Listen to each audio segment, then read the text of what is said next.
Well, the New York Jets are number one, just not in the thing that you'd want them to be number one in.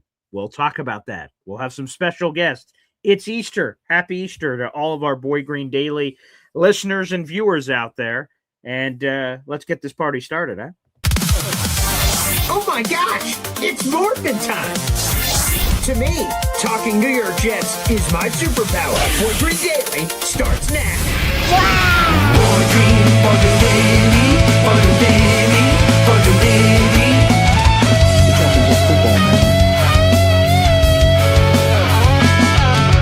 Boy Green, Boy Green Daily, Boy Green Daily, Boy Green Daily.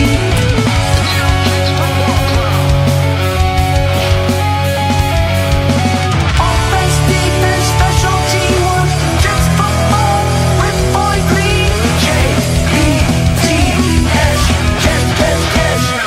Let's go! Let's go, everybody. I'm Paul Leston Jr., a.k.a. Boy Green. I'm the New York Jets digital reporter for Heavy.com. Welcome to Boy Green Daily, a daily New York Jets video show, also available wherever you get your podcasts. Thanks for joining us this morning, and make sure you guys hit that like button and hit subscribe. And as Hop on Pop says, he is risen. Blessed be he. Happy Easter to all of you out there in the audience. Thanks for spending some of your Easter here with us. See a bunch of people in here. Luby, Super Jets fan. Chris Havern, welcome in. Brian Farrell, Dunk Lloyd, everybody, happy Easter. Thanks for taking some of your time out of your beautiful Sunday with all of us. And Hop on Pop, patting himself on the back. He's on the injury report with a limp wrist from the old patting on the back of that 7-round mock draft yesterday. Respect. Hey, got a lot of interactions on social media. That's normally a good sign. Before we introduce our special guest, a couple of memberships raining in. Mother effing chew, baby. Hit it. There you go, MFC. A second raffle ticket. You're on the bingo card. I'll read who that membership went to in just a second because T-Town Jet is jumping in the train. Let's go. Here we go. Let's add that to all the total so far this month. T-Town Jet, you're up to 6 raffle tickets. I'll update that on the bingo card in just a second. And both of these memberships went to Victor Santiago, T-Town Jet. That's where yours went. And MFC, yours went to Phenom. Let's welcome back Phenom there as well. All right, folks, we've got a lot to get to, including some sad news, but inspiring news, hopefully. It's time. This is Jets World. Why?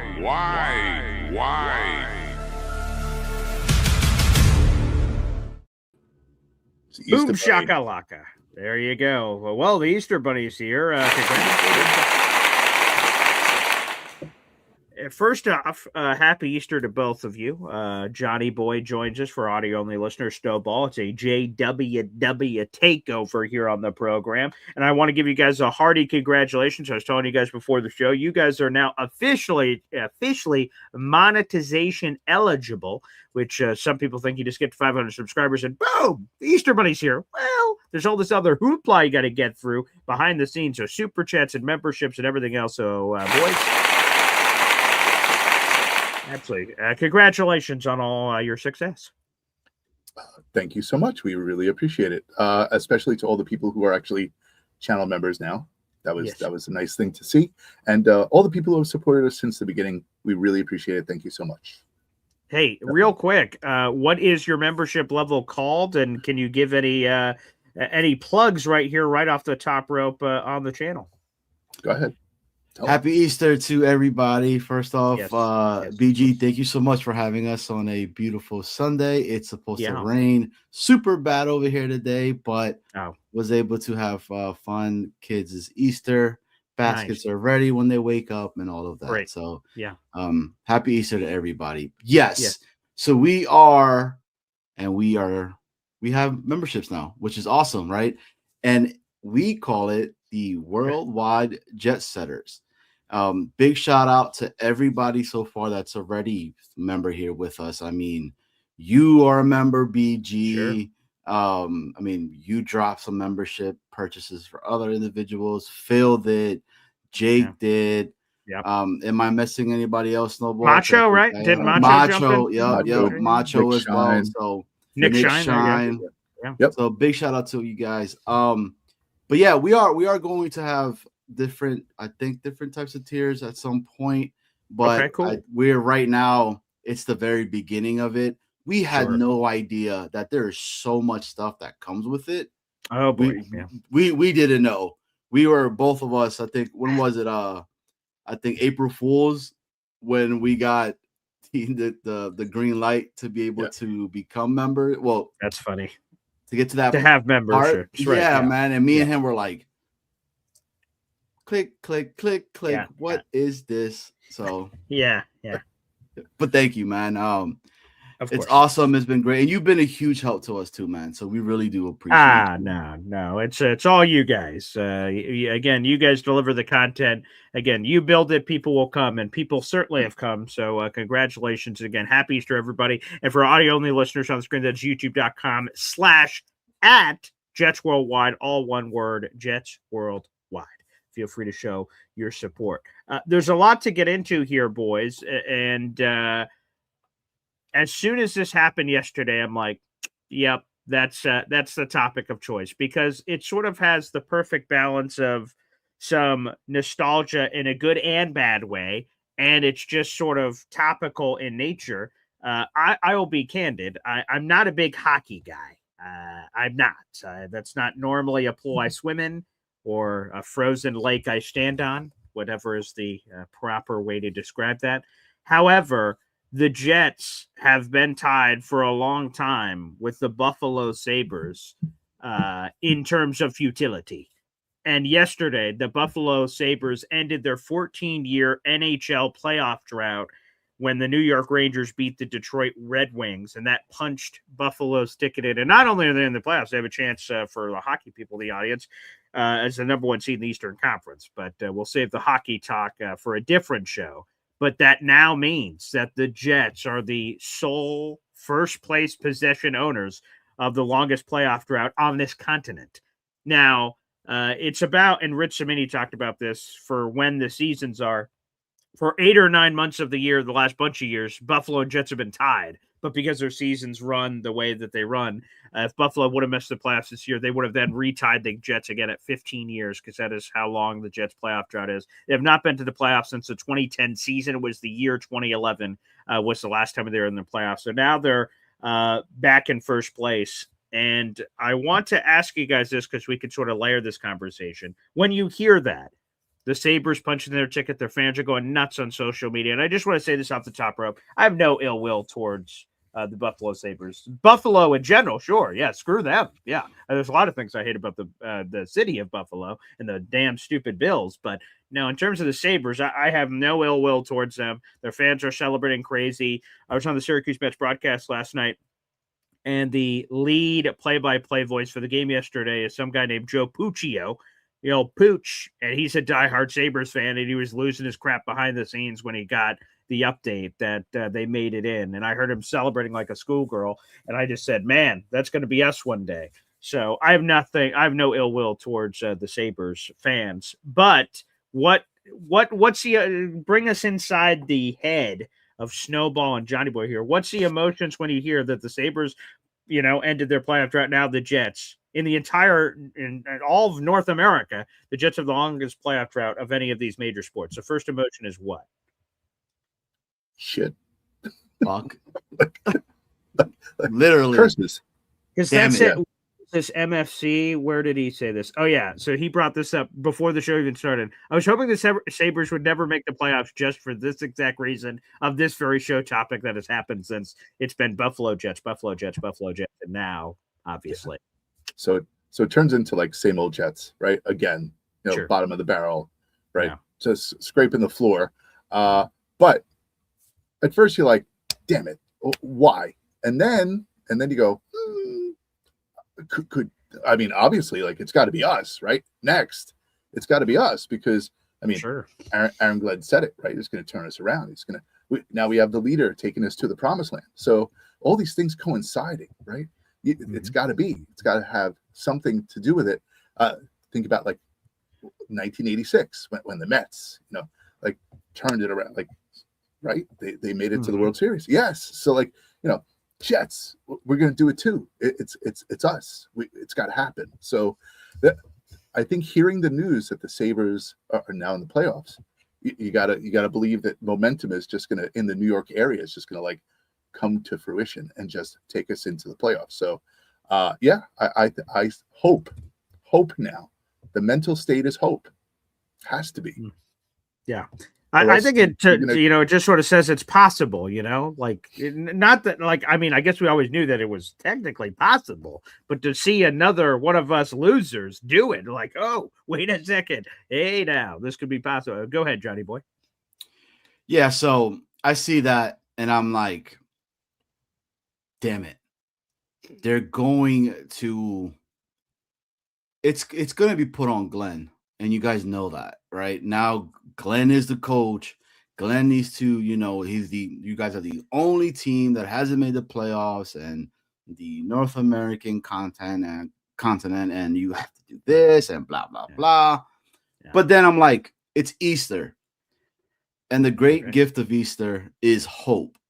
So I am hoping that this is the year that they do it, that they could break that. I mean, he's talking about promised land. He's talking about superpowers. He's talking about this and everything, and manifesting something to be. I think he could do that, and I'm hoping that happens. In my What's your guys' prediction? Okay, does it happen in 2026? I was going to tell you that my prediction is a media storm. That's what happens afterwards, right? As soon as that happens, the media storm happens. So it's like, every media source in New York and across the country will be like, all right, they're the last ones. You are the last dragon, right? Like, that's it. We are it. And it's a poop storm. But other than that, predictions, what's going to happen? Listen, I can speak from my heart and I can speak from my head. Mm-hmm. I don't know. It depends on which one you want to hear from first. What do you want to hear from first, my head or my heart? I'm sure it's the same answer. Yeah, I'm sure it's the same answer. But no, it's not the same answer. But head and heart don't have the same answer. Head says like 6 wins. Oh, Jesus. Head says 6. Okay. Heart says 10 wins. Ooh, okay. Head nice. says I prefer 6. the heart. Heart says, I would prefer the heart as well. But if you lead with your heart. But wait, a quick follow-up here. Oh, yes. So if the Jets win 10 games like your heart says it will, does that mean playoffs? Are you talking about the playoffs? Because when I wrote my column yesterday about the Sabres thing, because I knew it was, again, I don't pay much attention to hockey, but I had heard like, oh yeah, it clearly looks like the Sabres are making it with games left to play. They have 5 games left or something in their season. So they're definitely making it. So this story was always going to happen. But it harkened me back to the closest time that the Jets were set to make the playoffs. So they haven't made the playoffs in 15 years. Of those 15 years, they've only had one winning season, which is unbelievable to say out loud. And that was in 2015. They went 10-6. They won 10 games. Normally, you win 10 games in a season. You're obviously in the playoffs. To win 10 games in a season, like, Jets have had seasons where they made the playoffs with nine wins. So, like, of course they could make it with 10. They didn't in that year, of course. But the Jets were 10-5. Speaking of the Buffalo Sabres, the Jets went to Buffalo with a very simple mission. Win and you're in. I was at the game before that. Jets-Patriots, MetLife Stadium, Week 16. In the middle, we were playing the Patriots, and in the middle of the game, they put it up on the Jumbotron in the stadium that the Steelers have lost, which now means if the Jets beat the Patriots today, that it's winning you're in next week. And the crowd went fucking nuts. We're like, oh my God. Like, now we have to do it. We have to beat the Patriots. It's right here. And there sort of was this momentum wave inside the stadium. The Jets play the Patriots. They go into overtime. Bill Belichick gives the Jets the ball first. We're like, what the fuck? And this is before both sides get a chance. And he's like trying to like outsmart him with the wind. And then the Jets go right down the field and score a touchdown. Ryan Fitzpatrick to Eric Decker, the back right corner of the end zone. Touchdown, game winner. And we're like, we're going to the playoffs, baby. This is going to be great. And then, of course, the Jets go up to Buffalo to face Tyrod Taylor, who was the starting quarterback for Buffalo on the other side, and Rex Ryan. and Fitzpatrick throws freaking 3 interceptions in the fourth quarter.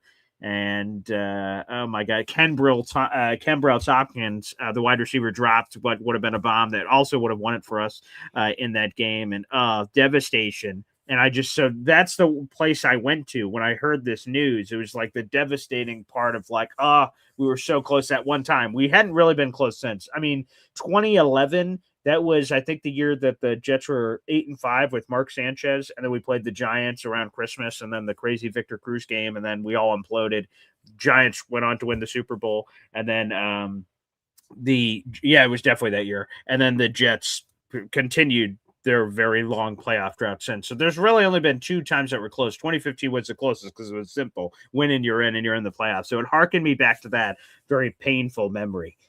So yeah, it's been a lot of crap, boys. It's been a lot to of go back full circle, Yeah. Does 10 wins make it into the Yes, playoffs? right. Yeah, right. Exactly, right. To bring it back, of course, 10 good, wins, good. and we squeak into the playoffs and lose in the first round. But at least we break the drought. So yes. Hey, by the way, which is what happened to speaking of Buffalo, not that Jet fans are going to care about this, but the Bills won a 17-year playoff drought.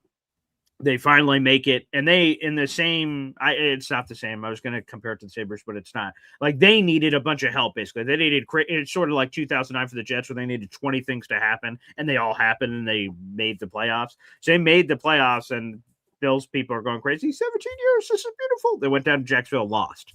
So they made the playoffs, but then immediately lost. But still, getting over the hump and getting over the monkey of like, oh wow, the monkey off the back, like, oh thank God, we finally entered the playoff drought. So yeah, that would be sucky because the last 2 times we went to the playoffs, we went all the way to the AFC Championship game, baby. It was a long time ago, but that's how far we went the last time we go. So that was very nice. I see MFC here sending in a member shout out here. 22 months on the channel, unbelievable. Wow. MFC member for 22 months says it's official. The Jets are the biggest losers in professional sports. Thank you, MFC, for the bluntness of this member super chat. You're on the program. Appreciate that. That's very lovely. That's touching, as it were. So yeah, there you have it. BG, I have to say that yeah, I try to make things in my brain that I'm like, well, the New York Jets are the only NFL team that's undefeated when they go into the Super Bowl, right? So I don't think they're the only team. I think there's a few teams. Yeah, the Ravens, they're 2-0. Let me see. Who are all the teams? Let me see. How many? Okay, here's we'll play a quick trivia game. How many teams do you think are undefeated in the Super Bowl? I'm gonna say 3. 3. Okay. And you guys would nail it because it is the Baltimore Ravens, they're 2-0. The Tampa Bay Buccaneers, they're 2-0. And then the New York Jets, they're 1-0. Boom, boom, boom. That's elite company, baby. They have another one. But I brought that up to Mike Greenberg, Greeny, when he came on. I said, hey, because I was interviewing him because he had this book that had these crazy stats. I said, hey, Greeny, you want a crazy stat? He said, okay, let me know. And I said, hey, the Jets are batting 1,000. They've never lost a Super Bowl. And he's like, well, it's only one. I'm like, that doesn't push back against what I said. Where every time we go, we win. I sort of set it up like that. So that's something. Okay, this may be controversial. Okay. Would you rather go to the Super Bowl next year, but you lose, or not go to the playoffs at all? And how long? Forever? No, just next year. Oh, just next year? Yeah, next year. Would you could have one of these 2 things. You could go all the way to the Super Bowl, but you're going to lose. Or you don't even make the playoffs and it's another mediocre year like it is every year. That's easy for me. It's easy for me. I'm taking mediocre. I'm not going to the Super Bowl and losing. I'm not messing up our streak. Hell no. Screw that. I'll see you next year. I'm only swearing this off for 1 year. Screw that. I don't want to go to the Super Bowl and lose. No. I think it would be a twofer, right? Because we would have to have a winning season. So that's not true. Lots of teams make the playoffs without, having a winning season. So I don't know if that checks it off. Hey, did you see the NFC South? Come on, man. Yeah, the NFC, exactly. AFC, baby. It's the That's hardest freaking. Let's go. But if so you would anything, go. You would do it. You would do hell, it. dude, hell yes. Playoffs, end that conversation. It is what it is, and then you build on from that. We just don't know. We don't know because it's never happened. The devastation of losing the Super Bowl. I mean, we should ask Buffalo Bills fans. It's happened to them 4 times. Should ask Vikings fans. It's happened to them 4 times. To go to the Super Bowl and the celebration, the elation, all of that, all week. We're the Super Bowl, and then you lose. The Super Bowl games are remembered forever. We all remember the AFC Championship losses, sure, but like Super Bowl is forever. When you look back in the history books and you're going to Super Bowls, you're like, oh man, that team lost. Unbelievable. And so it just lives in infamy forever. I don't want any part of that. No friggin' thank you, baby. Dude, there's kids that are 15 years old and have no idea what the playoffs. I mean, I would love to enjoy a Super Bowl viewing with my pops of our team together to be able to know that you lose. No, I mean, I don't do anything to lose, but in this scenario, if that's the 2 decisions that I have to make, I mean, dude, I'm going with that one. Give me a chance to be with my son and my father because I have don't try to get emotion. Don't try to bring family up on Easter. Look, man, don't be trying to do any of that. Hey, if Easter Sunday reminds us that hope is never wasted, even when the road has been long and the answers have been slow. Look at that. Kyle Clifton. He nails it here. I have zero interest in losing the Super Bowl. Time is getting increasingly short. Hell no. I'm not signing up for a Super Bowl loss. Screw that. No. Kind of like equated to like going to the bar, right? Like you can talk to a lot of girls at the bar, right? Sure. And, you can talk to a lot of girls. You can have a lot of conversations and stuff. But when one says, hey, want to come back to my place? You're like, yeah. And then she's like, okay, hop in your car. I'm going to hop in my car. Follow me. And then you're following her and she hangs a left and you're like, wait, where'd the car go? Like, oh, I lost her. And then she's gone forever. Like, wow. Okay, and I just don't know where to go now. So I'm not doing it. No. Okay. Absolutely. Okay, there you go. That's very vivid. But I will say this: there is. Okay, it's not all just bad. Geez, our team sucks and this and that. That's not what I wanted this episode to be. It could be whatever it is. It's an amorphous thing, and whatever happens during the show happens. But to me, while initially it's boy, all the tweets and Jets, Jets. I saw all those, and I'm like, fuck me. Every single week, there's something that people are doing. But then it just brought me back to the annual league meetings, and Aaron Glenn was asked, how often does he think about, basically ending the playoff drought, turning this thing around, and bringing the Jets to the promised land?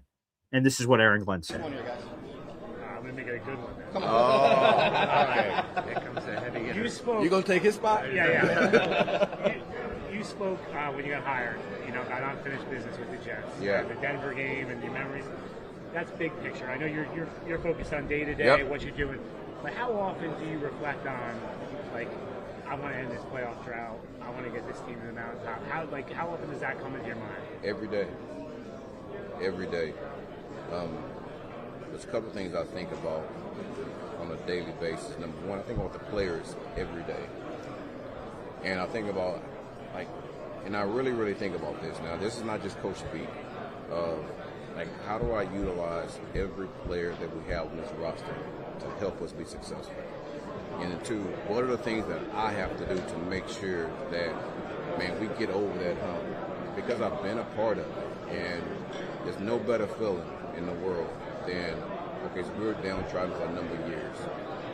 And then we finally get over that hump.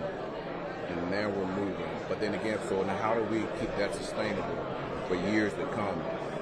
I want to leave a legacy. I do. When I'm gone, man, I'm looking at this team being a team that consistently puts themselves in a place to win. But every day, it's not a day, it's not an hour, it's not a minute.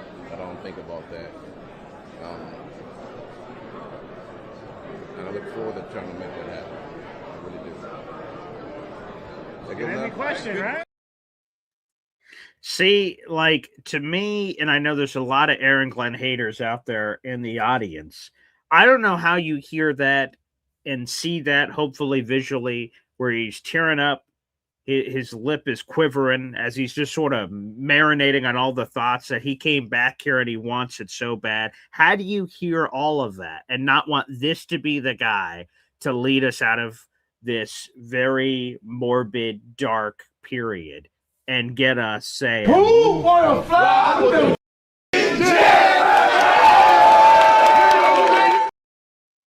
come on, man.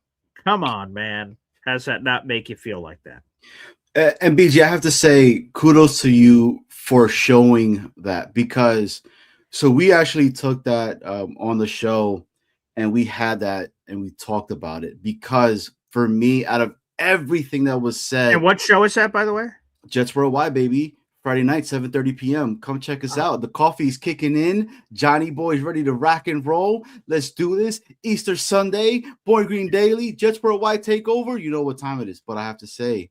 Thank you. Sorry, I just have short-term memory loss, so I always forget. Jets Worldwide. Okay, got it. YouTube.com/@JetsWorldWide.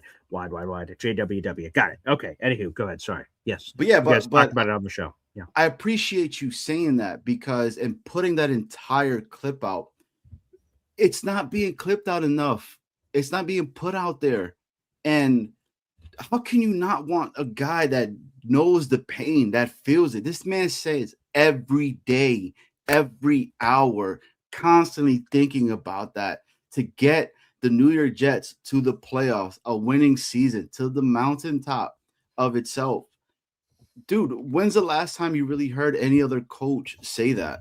When's the last time you had a coach that got drafted by this team and knows the heartache, not only as a player, but as a fan as well, of the sport within the NFL, not being able to get to that point? Like, I have to say, man, that was awesome you putting out there. He wants to put his imprint on this organization as a coach. He did it as a player already, but he wants to do it as a coach. And he knows what it would mean. Dude, you win with the New York Jets, you're going to be remembered for forever and a day. It's the same reason why we continue to keep talking about, and I hate bringing this guy's name up constantly, but Rex Ryan. That's why Easy's always saying, hey, Rex Ryan could do this. Rex Ryan could be the water boy just to help out the team and all of that. So that it was a great clip to bring up, man. So thank you, BG. Got me pumped up, man. That dude talks, man. I'm ready to run through a wall. I'm telling you, man. I know there's a lot of jokes right now with AG in general. There's a lot of jokes with that jersey behind me. Geno Smith back on the Jets after what happened the first time. I don't know, man. Maybe it's just me because I feel this way every year. But couple of things. Yeah. Go ahead. Finish up. Yeah, and just really, again, I don't know if I feel this way every year, but I just have a feeling that this is our year. But I choose to believe that it is. I believe. I believe. I believe. I believe. I believe. I believe. All right. With all of those people, who's who? You have to, I mean, come on, we have to do this now, all right? Easy. What do you mean? Easy. Jake is the redhead one, right? Oh, I see. Right? Sadie. So, I see what you're saying now. Oh, okay. Wow, I've never thought about this. I'm gonna confess. I don't watch it, so I can't. Stranger Things. Okay. Because things have never been strange where I live, so you know. Oh yeah, that's true. It's nostalgic. Snowball lives it. I live Stranger Things every day. The Montauk high school. That's true. Okay, let me marinate on that one. Let me get the good answer. Write down your answers. Yeah, we'll do. But no, Snowball, you had a couple of things. Yeah, please. I just want to address a couple of things in the chat. When I referred to losing the girl in the car, it was not a true story. Your buddy here is batting 1,000 on that. The other thing congratulations, is, by the way. That's right. So yeah, there it is. Philium saying that sounds like yeah. a real memory. All right, Philium. The other thing is a lot of people are busting on Aaron Glenn for his shirt, but like, yes, I like the night at the Roxbury. I mean, I appreciate that, right? I'm ready to dance with him. He's got like not just one button, but 2 buttons unbuttoned. So like, yeah, right? Like that's it's swag. cash, very cash. Yeah, come on, right? Yeah. He's throwing fists without throwing fists. Hey, by the way, real quick, I need to interrupt to bring it up from your guys' yeah. show. So you guys do a Jets Worldwide show, and you have Woody on, and you have Abs on, 6-pack Abs on the show, and you guys bring up like, oh, like, look, AG shirt. What do you guys think? And then Woody and Abby, what a stick up the ass kind of response. They're like, you guys even pay attention to what clothes they wear? And then they're like, oh, what, like, basically, what a stupid question. And I was like, Jesus, you want to have a little fun? Like Abby, when the crazy Jet things happen, she's like busting a groove and she could dance, but all of a sudden we're like, hey, what do you think of the shirt? What a stupid question. So like Abby, I'm not to take, but to take some battleship shots at the freaking Take Flight Talk. What? I thought there was, I paid attention when I saw, I was like, whoa. As soon as he came to the table, how could you not notice? Like, unless you're just looking to his dreamy eyes, apparently. How do you not notice the couple of buttons down and the posture, the everything? AG just felt so. By the way, what the hell, Abby and freaking Moody? Can I make a suggestion? Sure. Listen, I'm not going to the draft, but if you guys, you and Johnny Boy and Loogie rocked the Aaron Glenn shirt, come on, like front row. Aaron Glenn shirt, unbuttoned down a little bit, big Jets like necklaces with the huge, Jets emblems and stuff. Come on, they're putting you front row. Like, I think so.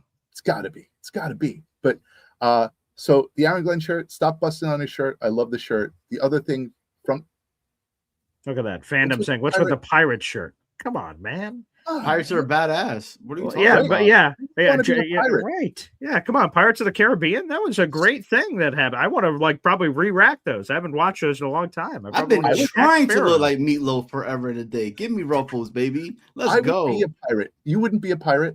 Come on. Remember Dodgeball, right? Oh yeah, sure. He was the pirate, right? He was badass. Yeah.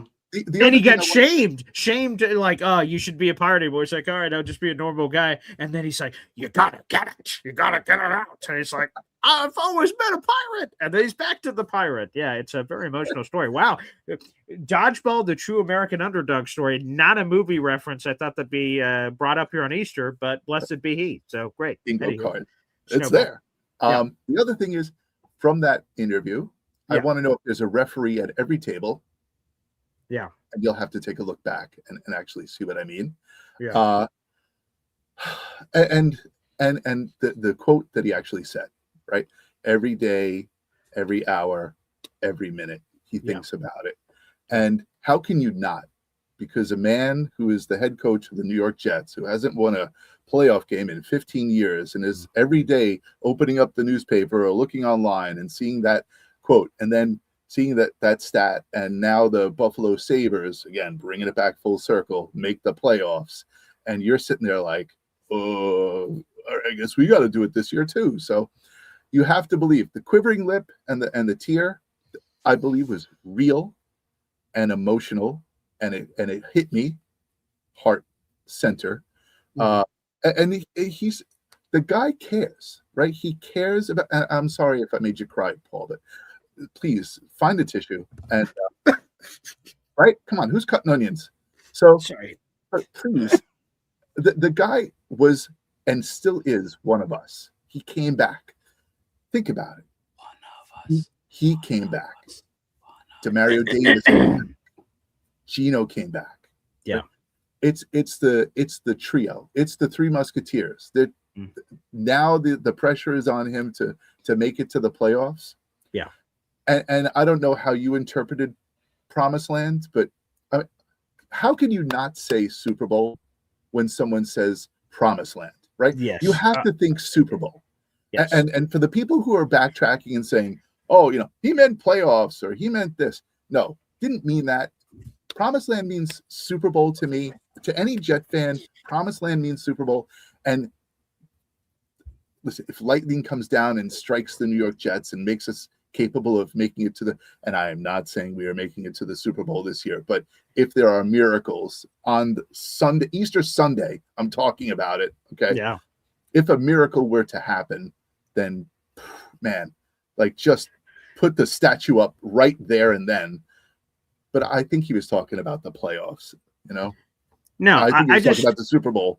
Yes. I don't mean playoffs. Okay. Yeah. Okay. I am a loud and proud AG truther. And right that no matter what people criticize for, I'm like, no. It's actually this. Like, come on. If you say ask any Jets fan, if you ask any sports fan in the universe, promised land clearly means championship, clearly means Super Bowl, clearly means like the end of the road. Mm-hmm. And yes, people have made jokes. Oh, the promised land of the number one overall pick, a promised land of the playoffs, and all this other crap. You know, he said it. He has to live and die by the things he says. And when you're a head coach, you're in the National Football League, everything you say gets scrutinized and magnified and everything else. And he said it. So he just has to, unless he follows up with reporters, and sometimes that happens. If so, for instance, right, we talked about this. What was that? 2 months ago or something, whatever it was, where Richie of Jets Media interviews Harrison Phillips, and Harrison Phillips goes, "Oh, what a cancerous truck killing group," and everyone goes, "What did you just say?" And then it goes crazy. Rich Samini joined my show, and he said that. So like that quote comes out, Rich sees it, he goes to his editors and everything at ESPN. They're all like, "Oh, baby, you got to run with the story on this," and he's like, "All right." But before he does, Rich reached out to Harrison and said, "Hey, buddy, this clip is going," and he goes straight to him, says, "Hey, this clip's going viral. Is this what you meant? Like this, like that's what you said."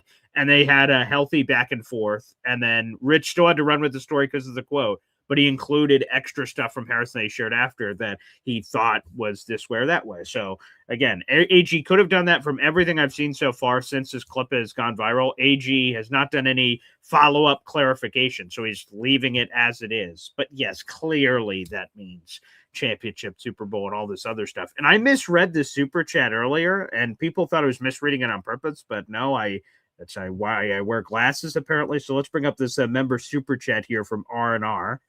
Here we go. Wow. Our party member for 13 months. I read this thought, would BG go to Vegas for a Super Bowl win? And I said, "Oh, R&R, what do you mean? Like Vegas, like to celebrate, or Vegas, like if the Super Bowl is in Vegas? What are you talking about?"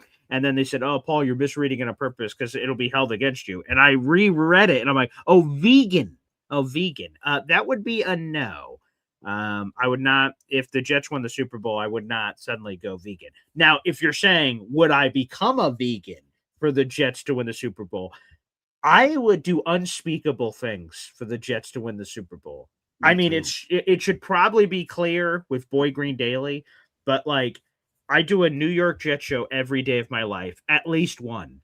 I do interviews on radio shows and digital shows and all kinds. So that's more Jets interviews that I do. Boy Green Meets Woody. I do 2 more shows then talking about the Jets. The Man Child Show.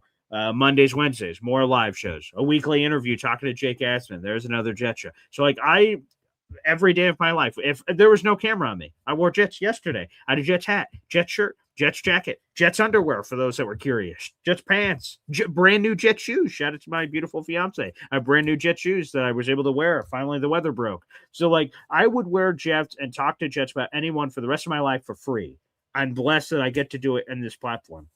So vegan, okay. I normally like hamburger steaks and shit, but if that could get us to the Super Bowl, all right. Eggs. I actually don't even know what vegan means. So like I don't even know what I'm not allowed to eat. So maybe I should just guarantee I would do it. But for a Super Bowl win, I would do it, and then I'd get a dictionary and look up vegan and see what it all means. I would do anything for a Jets Super Bowl win. Impossible burgers. You can eat an Impossible Burger. Okay, cool. I've never had Tastes one of those. Just but like sure. a hamburger, but whatever. Great. I'll We figure could do it out. I would do vegan. I would do anything. You would do anything? No. I would do anything. All right.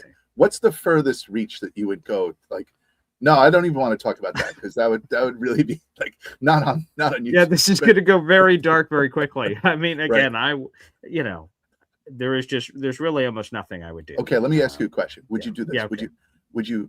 would you have a goldfish bowl, and in the goldfish there's a goldfish?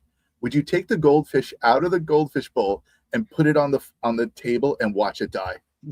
Hell yes! Bam! For Super Bowl. Wow! With your kids watching you do it. Yes. Wow. With your kids watching you do it. Now, Daddy killed a goldfish. Yes. Okay. Wait a second. You got sacrifice, baby.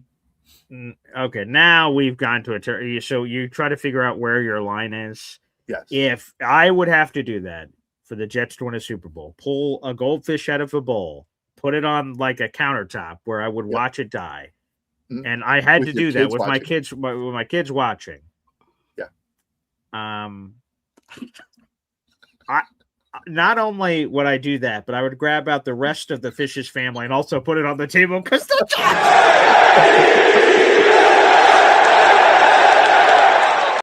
And this is a phrase that I've said before, Snowball. Fuck the fish. Screw the Miami Dolphins. Screw the fish. Hell yeah. That's all I'm going to channel the whole time. I'm just going to be like, oh, those are Miami Dolphins dying over there, even though they're goldfish. Hell yes. I would do that. All right. Should we raise the stakes?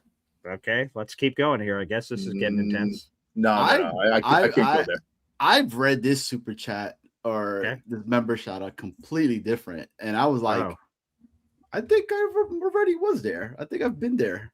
If you get my drift. Oh, go vegan? Well, no, I thought it was I don't even know else. what that means. I mean, let me I thought it was something else. There is no I in the word, okay? Sorry. There is no R. Yeah, let me see. A vegan is a person who follows a philosophy and lifestyle that excludes, as far as possible and practicable, all forms of animal exploitation. Oh, wait a second. That's eggs too? Ah, yes. Wow. That's no boy. No animal byproducts. Yeah, no meat, dairy, eggs, or honey. If it comes out of the ground, you can do it. And there was no animals hurt on the taping of the show, by the way. No, not that I'm aware of. No. And apparently I can't even wear gator skin boots or something. That's also against the rules. So nothing. Yeah. Wow. Vegan? You would still do it. I would. I mean, I wouldn't like it, but again, hopefully the hunger I feel in my gut for hamburger steaks and everything else would be filled with the warmth of a Jets Super Bowl win. So yeah, I would do it. Sure. For 1 year, and you can wear your shirt, right? But here's the thing: I don't know again because other teams, because I see other teams Chiefs aren't a good example, I guess, because maybe they are. The Chiefs didn't win a Super Bowl forever until Mahomes showed up. They had won way back when, like the Jets did, but it'd been 50 years, and then they win, and now they're totally taken a different way. And I've heard people say that too. So the Eagles are a good example. So they win their first Super Bowl in 2017. Nick Foles and everybody. That's their first Super Bowl ever. They've never won a Super Bowl before. And then, but for Eagles crazy people, they were immediately like, "Where's the next Super Bowl? Where's the next Super Bowl?" And they get another one in a decade. So good for them. But I don't want to say once we win that Super Bowl, it's over. Oh, thank you, everybody. That's the whole point of Boy Green Day was for us to win a Super Bowl. Win a Super Bowl, it's over. See ya later. But I did. This is a weirdly deep thing. But there's another Boy Green Daily out there in the universe, but for the Rams. It's called Rams Showcase. My buddy Joe Branham does it. And again, the Rams have won a Super Bowl with the greatest show on turf. So his has happened a lot more recently than mine. And I know there's been another Super Bowl. That's what I'm going to get to, is we knew each other 10 plus years ago or something. And we said, oh man, Jets Rams Super Bowl. We'll get it. We could both go. This will be great. And the Rams end up obviously going to Super Bowl and beating the Bengals and winning. And he does a whole thing. And he had an Aaron Rodgers-esque ego death. So after the Rams won the Super Bowl, he for a while questioned his existence with his show. Now what? We've won the Super Bowl. Now what do we talk about? Oh geez. And I went Jesus. I just heard him talking about it on a recent show about the dark time he went through after they had the celebration, the Super Bowl, and they're in the middle of the offseason. He was just sort of staring at a wall to say, now what? What is it? And I went, Jesus, good Lord, have mercy. So I would love to know that feeling, and then that I can go there and enjoy the Super Bowl win. But yeah, I was geez, Lou. I had not even thought about any of that. So, but no, we're going to keep the show going. But the point was, I guess I got lost on my train. The point is that I feel this Jets Super Bowl win we'd have forever. I would if anyone ever talks shit about the Jets, Super Bowl 67, Super Bowl 65, suck it. The Super Bowl, the Geno Smith Super Bowl. I would just have that trump card forever, and I could play it forever. That would be great. Yeah. Can I ask you, BG and Snowball, if you guys read, because it kind of touches on what we've been talking about, especially with the quote with Glenn. Did you see Rich's Yes, I would, by the way. Mark Sacchetti asked, would I eat Soylent Green? Soylent Green is people, and I would eat Soylent Green. I would eat people. I would be a cannibal, Mark Sacchetti. So you didn't think Boy Green knew that reference of Soylent Green is people. There's a lot of people that won't get that reference out in the audience unless you've seen an old school movie, but I've seen it, Mark Sacchetti. So I gotcha. Yeah, see, Boy Green took a movie class in college, so don't try to sneak one past me, buddy. So I would eat people. How do you think he became Boy Green? Soylent Boy Green is people. All right, go ahead, Johnny. But were you able to read his article this morning? Yes, Rich, I was. Yes. Yep. I read it every morning, every week. Yep. Did you see what Todd Bowles stated about Aaron Glenn? I did. I read that. Yeah. That's not, dude. Shout out to Rich for putting that out. Yeah, go ahead, read it out, Johnny boy. Yeah. I mean, he said, I think you see great strides from him. Then he continues to keep saying he's an outstanding coach, he's an outstanding guy, and he's an outstanding leader. And I think those guys are going to buy in and follow him. I think he's going to be really successful. I think he handles it very well. I think he understands that he's building from the ground up, and his attitude and positivity are great. He has to get the pieces that he needs, and I think he's working on that. You know, Todd Bowles coming out and saying that out of nowhere, I was like, damn, you know, this dude gets respect from a lot of other people. I'm sure he was.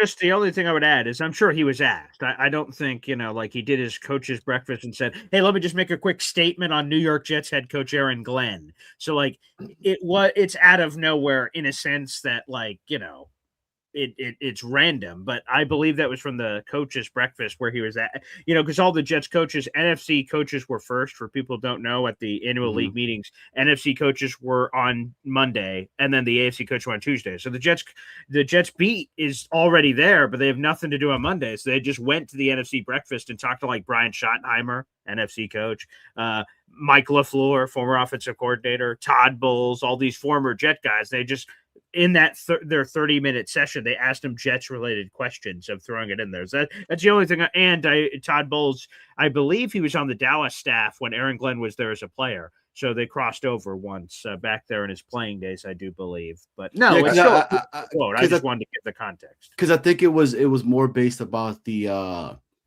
New York media and the scrutiny that comes along with being a head coach, I guess, there. And he's been definitely that, right? So I thought it was dope. I thought it was pretty cool for another coach to kind of be like, hey, he's all right. He's going to figure it out, where everybody's just constantly kicking this man, because I've always said it. It's super easy to crap on the New York Jets. Right. But it's very hard to try to constantly defend them. So shout out to Todd Bowles for doing that, because, I mean, TB, it wasn't that good for him when he was here with us. I thought Rich found that from before the 2025 season. I thought that was like, oh yeah, I remember I talked to Todd Bowles before the season. This is what he said. Let me just put it in my article. So, which he did as well. So that could have also been a location. Right. I know, but we're not there. We're not in the office with Aaron Glenn. We're not in the building with Aaron Glenn. We're not at practice with Aaron Glenn. And a lot of people are going to write in the chat, go ahead. Oh, sure, glad I'm not. But we're not there, and we've seen him from the outside throughout his career, with the Jets and so on and so forth. Mm-hmm. We're not with him on an everyday basis, and it's kind of difficult for people to understand the ongoings and the inner workings of a coach, from a player to a scout to a coordinator to a coach. He's climbed the ladder just as so many other people have climbed the ladder, and we don't know him. We see him, we don't know him. People on the inside know him. Coaches know him. Players know him, right? Mm-hmm. All these people know him. And all the people who are talking about him say respectful things about him. Now it's easy for people to say no comment or, hey, and give kind of like a brush over, sweep over answer of, yeah, nice guy, on to the next question. And, Right. we don't ever hear that. You never hear the glaze over type of an answer. You always get a little extra with Aaron Glenn, right? They always say something and they add like an extra something on top of it. So for that reason, I'm out. No, for that reason, I have faith, and I have a little bit of faith that with the people around him now, obviously the first year that you try something, it's awkward, right? Remember your first time? Your first time, it was awkward, right? So the thing is that you get better at it, right? And you get, and I believe in learning. I'm an educator. I believe in learning. I believe in making up for your mistakes. And he took out the ultimate eraser, and he got rid of all the bad answers in the first year, and he brought new people in. Now, listen, could he have marked up the Scantron wrong again? Well, listen, we have this season to figure that out. And earlier on, I said, my head says 6 wins, my heart says 10. And if 6 wins comes up on the Scantron sheet, then I don't think Aaron Glenn's going to be around here the year following. And you're going to be in the same boat that you were in a year and a half ago, whatever it was, where you get a new head coach in, you got to rebuild, you got to, granted, you have, whatever picks you have, 3 first-round picks or whatever that's going to turn into. But again, you have the adjustment period of a new head coach coming in. Everyone thinks, whatever he said, instant coffee thing or whatever, right? Yeah. I'm going on and on about this, but whatever, you're going to find out this year. Hey, can I ask you guys real quick? So you mentioned a first time. Is there anything you could share about your first time snowball or Johnny Boy? Oh yeah, man. I lost it. I lost it at playing a game called Hide and Go Get It. And I was very young. And anybody that's from the New York market knows what I'm talking about. Okay. And I didn't know what I was doing, but practice makes for perfection. And look, kind of going back in full circle. Hey man, I was leaving with something. It wasn't the nicest at night, you know what I mean? But hey, it was something. So. All right, Snowball, anything you want to share? My children watch this show. Okay. And my wife watches this show. All right. So I will just say I'm trying to keep it PG. Okay. And I will say that it was unexpected and a little bit of awkward. Okay. But everyone left happy. So wow, there you go. Everyone. Okay. Wow. Okay. It must have been a huge party. Let me just say this. This detail I'm about to share, I don't think I've ever told anyone this ever. And this is 100% true. Why not? It's Easter. He is risen. High five. High five. No question about that one. As this is vivid. As Boy Green had his first time, this is the movie that was playing in the background. Okay. Bucky Larson, Born to Be a Star. This is a completely true story. Was the movie that was playing in the background when this happened, and I went, "Oh wow!" So I'm about to the V card is about to be swiped on this, and Bucky Larson, Born to Be a Star, was in the background. Yep. And we're talking about vegan card, everybody. Vegan card, yes, obviously. You're right. Yeah, yeah. Coincidence? I don't think so. Born to Be a Star. There you go. Maybe that just says something. I don't know. I've to be honest, I've never seen that movie since, so not sure if that's what I'm about to unpack at any point. But guess what? The next Boy Green Espresso Coffee Club. Yeah. Oh my God. Private viewing of Boy Green. So can we just watch clips?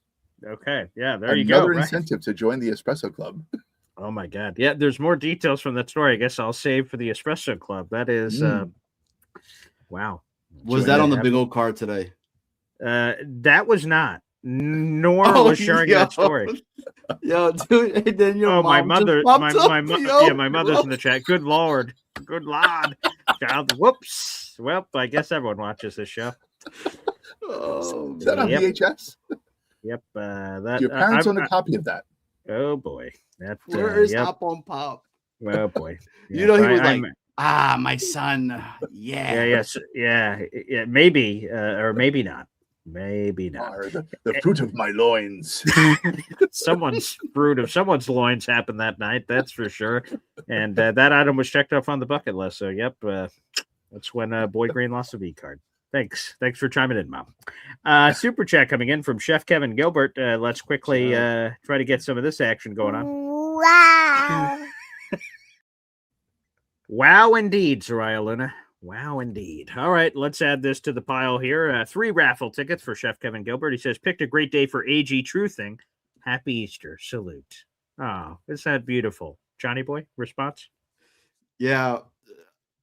Shout out to Chef. He knows the deal. But, dude, New York Jets fandom is on a roll today, guys, okay? Because he said, Mom, it's like you, Mom, like you told me you were watching a movie. ? Yo, I'm dying, bro. Yo, but shout out to Chef, man. Hey, look, man, it's Easter and you have hope all over again. So yeah. There you go. BG spreading the Esden seed. I can confirm that this individual, this is now we're gonna go down there was no children created during the playing of that movie. I can confirm. But the practice was done. Save it for the Espresso Club. Oh yeah, you gotta join, folks. You gotta join. I am gonna. But now that I say it, there's another story. Not for now, but for the Espresso Club. That now it's We're just gonna Snowball and Jai Boy. I'm sure you're gonna be on the next one. Just bring this back up. I'm gonna remember exactly the place I paused this story. There is a few other wrinkles of that story which are interesting. So yes, your dad is very proud of you. Hashtag apparently proud dad moment. Wow, I did not think that was going to be his response. But proud dad moment. There you go. I don't. Okay, phenomenal. Let me, because we're plugging it, so that's an interesting choice of words. Let me just get the YouTube memberships here. We have 2 YouTube membership levels. You keep hearing us reference the Espresso Club, and you may say, what are you guys talking about? What is the Espresso Club? Well, if you're watching the show right now on YouTube, we have a couple hundred people in the room. Again, first off, let me reset. Happy Easter to everyone. If anyone's spending some of their Easter here, having a good laugh or having a good time, I hope you guys are here. And that's amazing, whether it's live or after the fact. But you guys can hit that join button. We have 2 membership levels. We had the Boy Green Coffee Club for many years. Great. $2.99 a month. You get a loyalty badge next to your name, custom access to all our emojis, which are built by these fine fellas. I'll call it as a team, like a group project.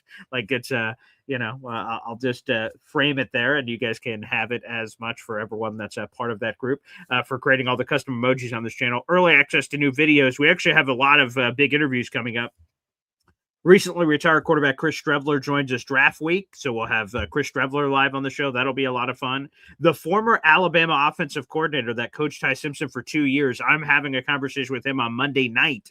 You guys in the Boy Green Coffee Club and Espresso Club will have early access to that interview. I'm going to ask him about Ty Simpson, the Jets. He's going to give all kinds of behind-the-scenes details. He's currently at Oregon State, but he spent the last 2 years at Alabama, so I'm fascinated to hear more on Ty Simpson and all the criticisms people say. So that's another interview that'll be coming out next week as well. So we have a lot of things cooking, people. It's a long story short there. So you guys get early access to those new videos, member shout-outs, everything. But the Espresso Club, which is $5.99 a month, we do a live show at the end of every month. And the first 3 of the year, since we've started it in January, these shows are multiple hours, and they go wherever the people want it to go. And apparently the next one's going to be very spicy, very interesting. Muy caliente. We'll get into some interesting topics. So if you guys want to join the Boy Green Espresso Club, I highly recommend it. If you are in the Espresso Club, you, of course, get all the perks of the Coffee Club as well, being an Espresso Club member. And I think the best part about it is that you guys get 5 raffle tickets to our contest every month, which I'll highlight in a second, this month's prizes, because you get 5 raffle tickets, and that's normally a $15 value, but you're only paying $6. So you get more bang for your buck than what you're getting here with the Espresso Club, which is terrific. Which, by the way, real quick, here are the items up for conversation here. One of the items that we'll be giving away that is on May 1st is the brand new draft hat. So I'll be rocking the brand new Jets 2026 draft hat when I'm hanging out with Johnny Boy at the draft, but you guys can get one. We have the 50-pack of New York Jets trading cards, which includes Jets legends and current players like Garrett Wilson as well. And that Sauce Gardner jersey that I hope you use to hate watch the Indianapolis Colts this season. No offense, Sauce, but we need that pick to be as good as possible. So all of these items will be given away on May 1st. If you want to be eligible for our monthly raffle, all you have to do is spend $3 on the channel. You can join the Boy Green Coffee Club. That's one way to do it. You get the Boy Green Coffee Club perks and a raffle ticket to the contest, or gift channel memberships. Hit that YouTube money sign. If you're watching on YouTube, right in that comment section, you'll see a little money emoji. Click that. You guys can super chat, super sticker, or gift channel memberships. So boom, shakalaka. We've covered a lot of ground here so far, boys. I'm laughing to myself because I'm thinking about it's Easter and all the things that we have unpacking. Yeah, that's what happens. That's what happens with Jets Worldwide takeover. I was gonna say, does this happen on other like teams' YouTube channels? Like we've talked about, like goldfish dying. We've talked about, what would you be willing to do, man? Yeah, deflowering. Vegan, right? That's true. Vegan Let me ask you boys this, and then we'll go to the phone lines. Okay? Yes. Dead serious. I don't know the answer to this question, candidly. Do we exist? Like, it's like we all seem like little peanuts on, on planet Earth. We're like, oh man, is there life forms on other planets? But I'm asking this in a Jets YouTube sense. Like, right, we're having this show. There's your guys' show, Jets Worldwide. There's Jake Asman. There's Jets Talk 24/7. There's a million shows. All these Jets shows of like, if people want Jets content, there are people talking Jets and everything else apparently in the universe. Do all the other teams have this? Does everyone else have, like, if I'm a Bengals fan, do I have like, oh wow, look at all these Bengals YouTube shows I can watch a fans, or like the freaking I'm trying to think of Minnesota Vikings, like, and with all due respect, I have no idea. I'm asking this blindly. Do you guys think that there's other, like, is there a Viking show called Purple People Eaters right now doing this right now? I have done some research. I mean, I have like done the YouTube search and like been Vikings YouTube podcasts, whatever. Yeah. Not really. Like, wow. There are some. Like, I know that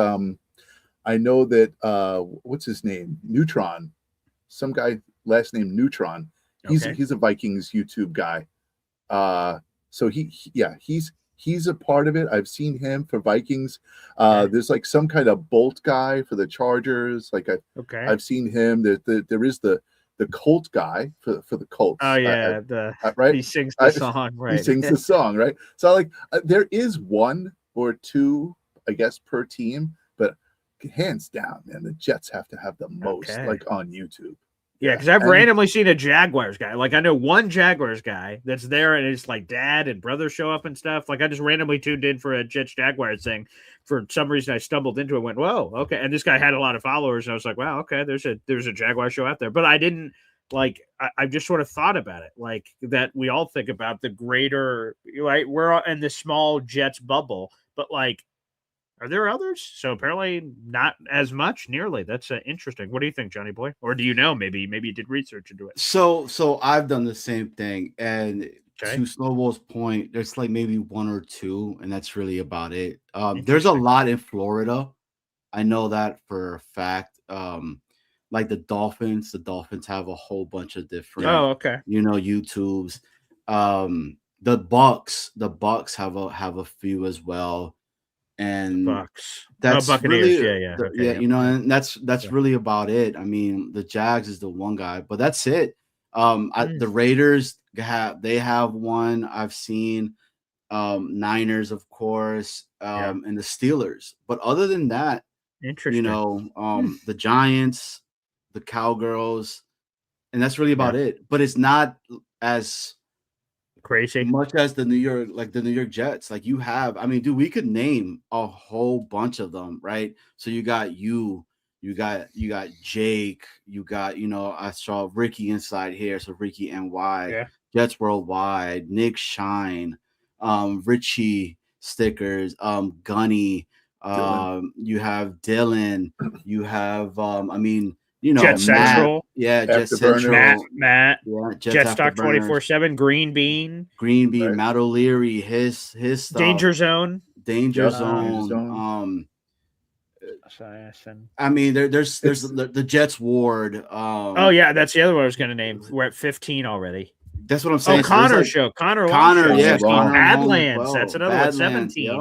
Mm-hmm. So I'm trying to keep it YouTube specific. Oh yeah, Jets Collective. That's a brand new one. Yeah. Right. So, the round table with the AFC round table. 19. Will there be a float at the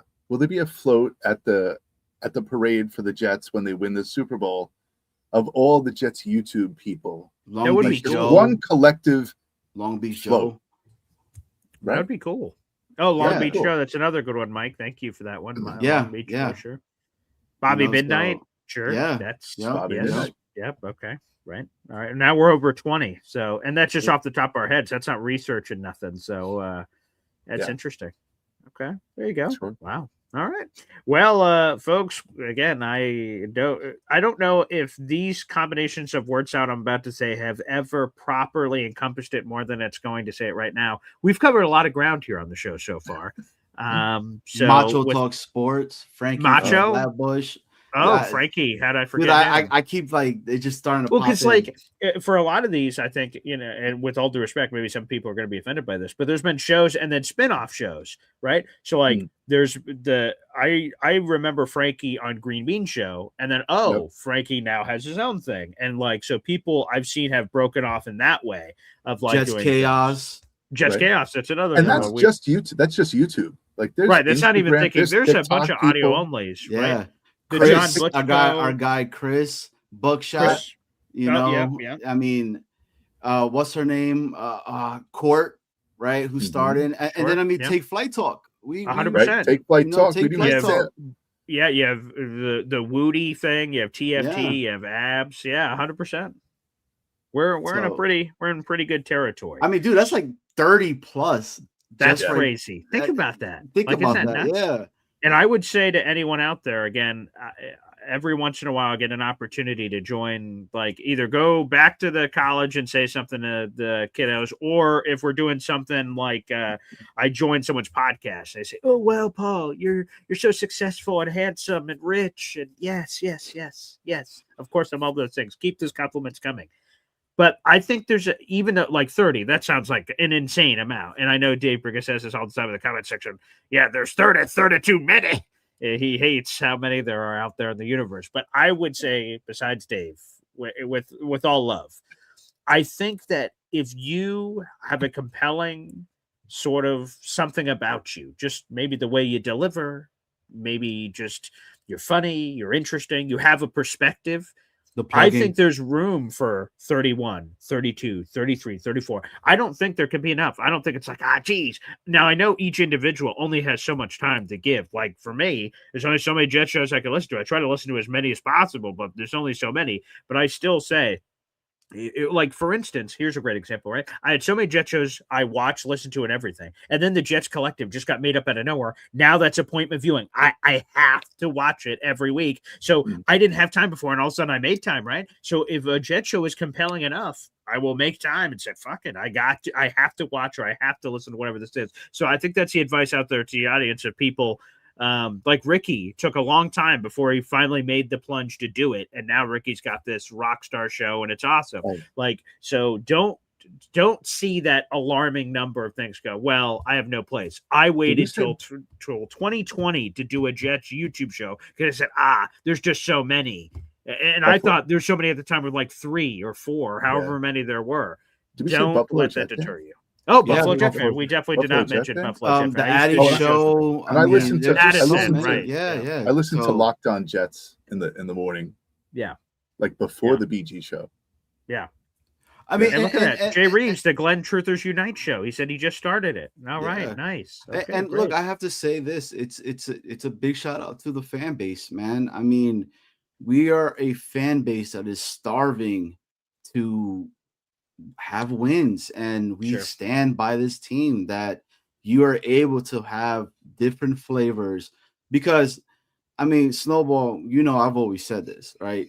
People could go ahead and not watch Jets Worldwide because they just don't like us. And that's fucking cool. Like, it is what it is. You know, hit the X and go watch something else if you want, which is fine. But it's not fine, actually. I need the money. Please don't leave. Okay. I mean, well, we weren't for talking Jets about you. Yeah. We will never do that. But make sure you always stay with BG. Please. But I have kids. Yeah.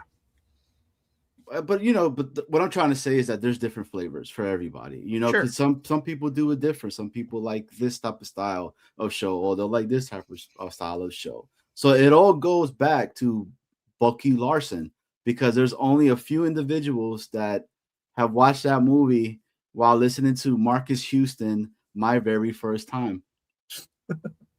Wow, I haven't seen this movie poster in a while, so I looked it up, and that is quite a it's quite a shot. It's quite a shot. And if you guys don't know the sort of plot of Bucky Larson Born to Be a Star, I really didn't want to share it, but here it is. Here's sort of the whole story. An innocent Midwesterner, Bucky Larson, works in a dead-end job as a grocery bagger and has never even kissed a girl.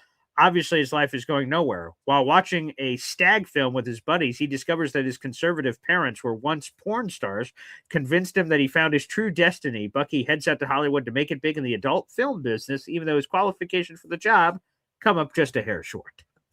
That apparently But is you did not come out short, baby. You came out strong, man. Hashtag proud dad moment. Let's go. BG. Snowball, I wanted to ask you two things before we get onto the calls. Okay. Kind of talking back onto Samini's article. Okay. The conversation about Will Levis, it feels like it's really, really, really, really like turning, right? Yeah. The gears are turning. You're starting to see more steam to the actual conversation. I talked about it a while back because I was like, yo, it makes sense. Yeah. And then the possibility of us playing Detroit and Munich as well. That's something that I was like, oh snap, are we gonna? Oh, I did see that too. Yeah, right. You know, Detroit's gonna be a home game. Munich to just travel again. Your guys' thoughts on those two topics? Okay, so on the Will Levis thing, I was halfway through a column. I didn't get a chance to finish it this morning before the show on the Will Levis thing. I'm always, people may question this, but I always try to be.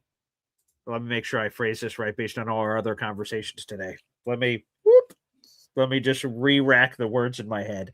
Get corporate. I always try to be straight with you people. Okay. I hope you are. Wow. That's a little judgmental here on Easter. I always try. You're not straight with us all the time. Yeah. Yeah, I know. Let me be honest with you here for a second. Yeah, it's like me always being honest with you. Anywho. First and foremost. All right. The thing is that I try to always, people think that I just positively spin everything, and I do rationalize things, like things I can eventually get turned to. Something happens I didn't like, and then my brain just sort of forces me to say, you know what, this could work out. And I would say on the Will Levis thing, I would be a liar if I'm like, oh yeah, Will Levis, baby, let's go. Because Johnny Boy brought this up a bunch of months ago, and I was like, oh, that guy sucks. And I still think there's a lot of suck to Will Levis. However, based on the information we have right now, we're less than 3 weeks out from the draft. The QB2 options in free agency are Jimmy Garoppolo, Tyrod Taylor, and Cooper Rush. Mediocre options. They're not great. They're whatever they are. Will Levis, and I agree, and Jake brought this up, and I'm sure he's not the first one to bring it up, but I just remember it from the MC Show digital interview a couple weeks ago. If Geno goes down or he performs so poorly that the Jets want to evaluate another option, I obviously hope neither of those things happen. What would you rather have? Cooper Rush or a young quarterback, relatively speaking? And, you know, the more I thought about it, I'm like, because like if your starter goes down in most seasons, you're sort of fucked unless you have a very special situation. But the Jets aren't like we'll see what the Jets are. Are they going to go to the Super Bowl? Any of these things? I don't think a lot of people are saying that coming off a 3-win season. So your calibration for what kind of quarterback you need is different, I think, for the Jets than it is for the Kansas City Chiefs, right? Or whatever, who just went the Seahawks with Sam Darnold. Like, what they want a quarterback, if Sam Darnold's hurt for any period of time, they could just help them win games immediately. For the Jets, it's more evaluation. It's a dart throw in Will Levis. I don't like Will Levis. There's a lot to like. He's got this incredible frame. He's got prototypical size. He like keeps himself in ridiculous, freaky shape. And he's got a rocket arm and all this other stuff. But he does a lot of stupid stuff. His turnovers in terms of fumbles and picks at the NFL level have been disgusting. But that also factors into price. The Jets would get Will Levis potentially for like a 6th or 7th round pick swap or something. The Jets and Titans have already made several deals. Devondre Sweat, Jarvis Brownlee. This is part of my story that's coming out in a little bit. They, on the Titans roster, they have Cam Ward. Obviously, he's not going anywhere. Mitchell Trubisky, likely QB2. Hendon Hooker, because they need every former Jet on the planet on their roster. And then Will Levis. So it's more expendable. I agree with Rich. The Titans are the team to watch. Jets like flipping late round picks for things. Will Levis has bigger upside than Tyrod Taylor and Cooper Rush. And if Geno was to go down, I'd prefer, even though I think it could be a disaster. Disaster is roller coasters. I hate roller coasters. They're disastrous, but there's an adrenaline rush on a roller coaster. At least Will Levis will make me feel alive if he's in the game because he could do something incredibly stupid or exciting. So like the thought of that happening on any play-to-play basis, at least, you're living, life a little bit. So I was initially very against Will Levis earlier this offseason. Now where we are with the options that are available and knowing that Geno's the other guy, I would not hate if they flipped they did a 7th for a 6th or whatever to get Will Levis because he's not going to be there. I'll start there, and then we can get into your international question and then get to the fans. But I'm fine with Will Levis. Are you fine with Will Levis, Snowball? I think you have as good a chance of winning games with Will Levis as you do with Tyrod Taylor, with Cooper Rush, with whoever, Jimmy Garoppolo, whoever you put in. Yeah. Right. They are left over for a reason. It's like, standing up against the fence and you got 2 captains, all right, give me that guy. You give me that guy. And then you're among the 4 guys left at the end. Like, all right, I guess we'll take Joe, or I guess we'll take Cooper, like those are the guys that you're dealing with. So to say that one has a better chance over the other is like saying, 5-day-old pudding tastes better than 4-day-old pudding. Like who cares? It's just, they're the leftovers. They're the scrap heap, and it's that it. So, am I okay with Will Levis? Yeah, hell yeah. I'll take Will Levis. Bring him on, because you know what? If it's not Will Levis and it's Cooper Rush, I'll be like, hell yeah, give me Cooper Rush, because that's that's it. That's who you got, and right. you would hope that Geno Smith doesn't go down this year, and just finishes the season. Mm-hmm. You can rationalize your answer however you want. You can spin the statistics. You can say a guy with more experience is better than a guy with less experience, or a guy with more upside provides you more hope than a guy who is proven to be a failure on several different teams, and so on and so forth. However you want to say it, you can say it. But these are the leftovers, and deal with it. Whoever you get is who you get, and you lose. Good day, sir. For those who did not read the Rich Cimini column this morning, just to give full context here, Rich said, the team to watch, so the Jets are still looking for a QB2, obviously. Mm-hmm. Thank you for that, Rich.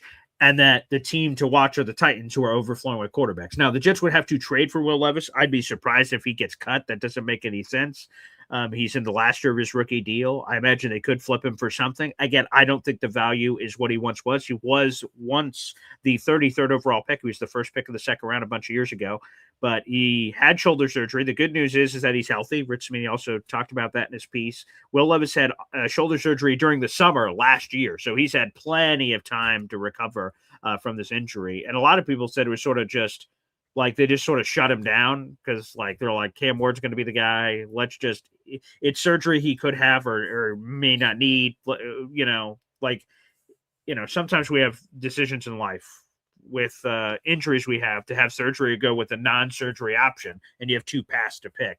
I think Will Levis, from the reporting I saw last year, had the choices to pick, but if he had the surgeries out for the year, and again, his Titans tenure sort of seems over before it's over. So I wouldn't mind if they throw a late round pick at it. And then to circle back, this part is a quicker conversation, but the international stuff. So there's a chance that the Jets could go to Munich and play the Lions. I know a lot of people hate international games out there in the audience. I don't mind them at all. I think it's super cool. As I've mentioned before, I'm going to have the NFL scheduling guy that's in the room. Hopefully it'll be Blake Jones again this year, but we'll see who the NFL gives me to recap the schedule. And if the Jets are international, I'll be curious to pick his brain about who else were on the table and stuff. We get games at like 9:30. That's weird for what I do because of Boy Green Daily to play-by-play coverage and all that. But from an overall fan sense, cool. We get a standalone window, and there's Aaron Glenn revenge stuff against the Lions. Like, it would make a lot of sense if the NFL put it in that window to do it. So I got no problems with it whatsoever. That's cool. And from how it's described, I don't have the Jets opponent thing in front of me. Let me see if I have it in front of me here. Let me pull this up. This would be there it is. Daily exclusive. Yeah, there you go. Yeah, there you go. I have this up. We'll see. Oh, here we go. So the good news is, if you're a Jets fan, this doesn't take away a home game, because it is now, because we're in the 17 game era for now.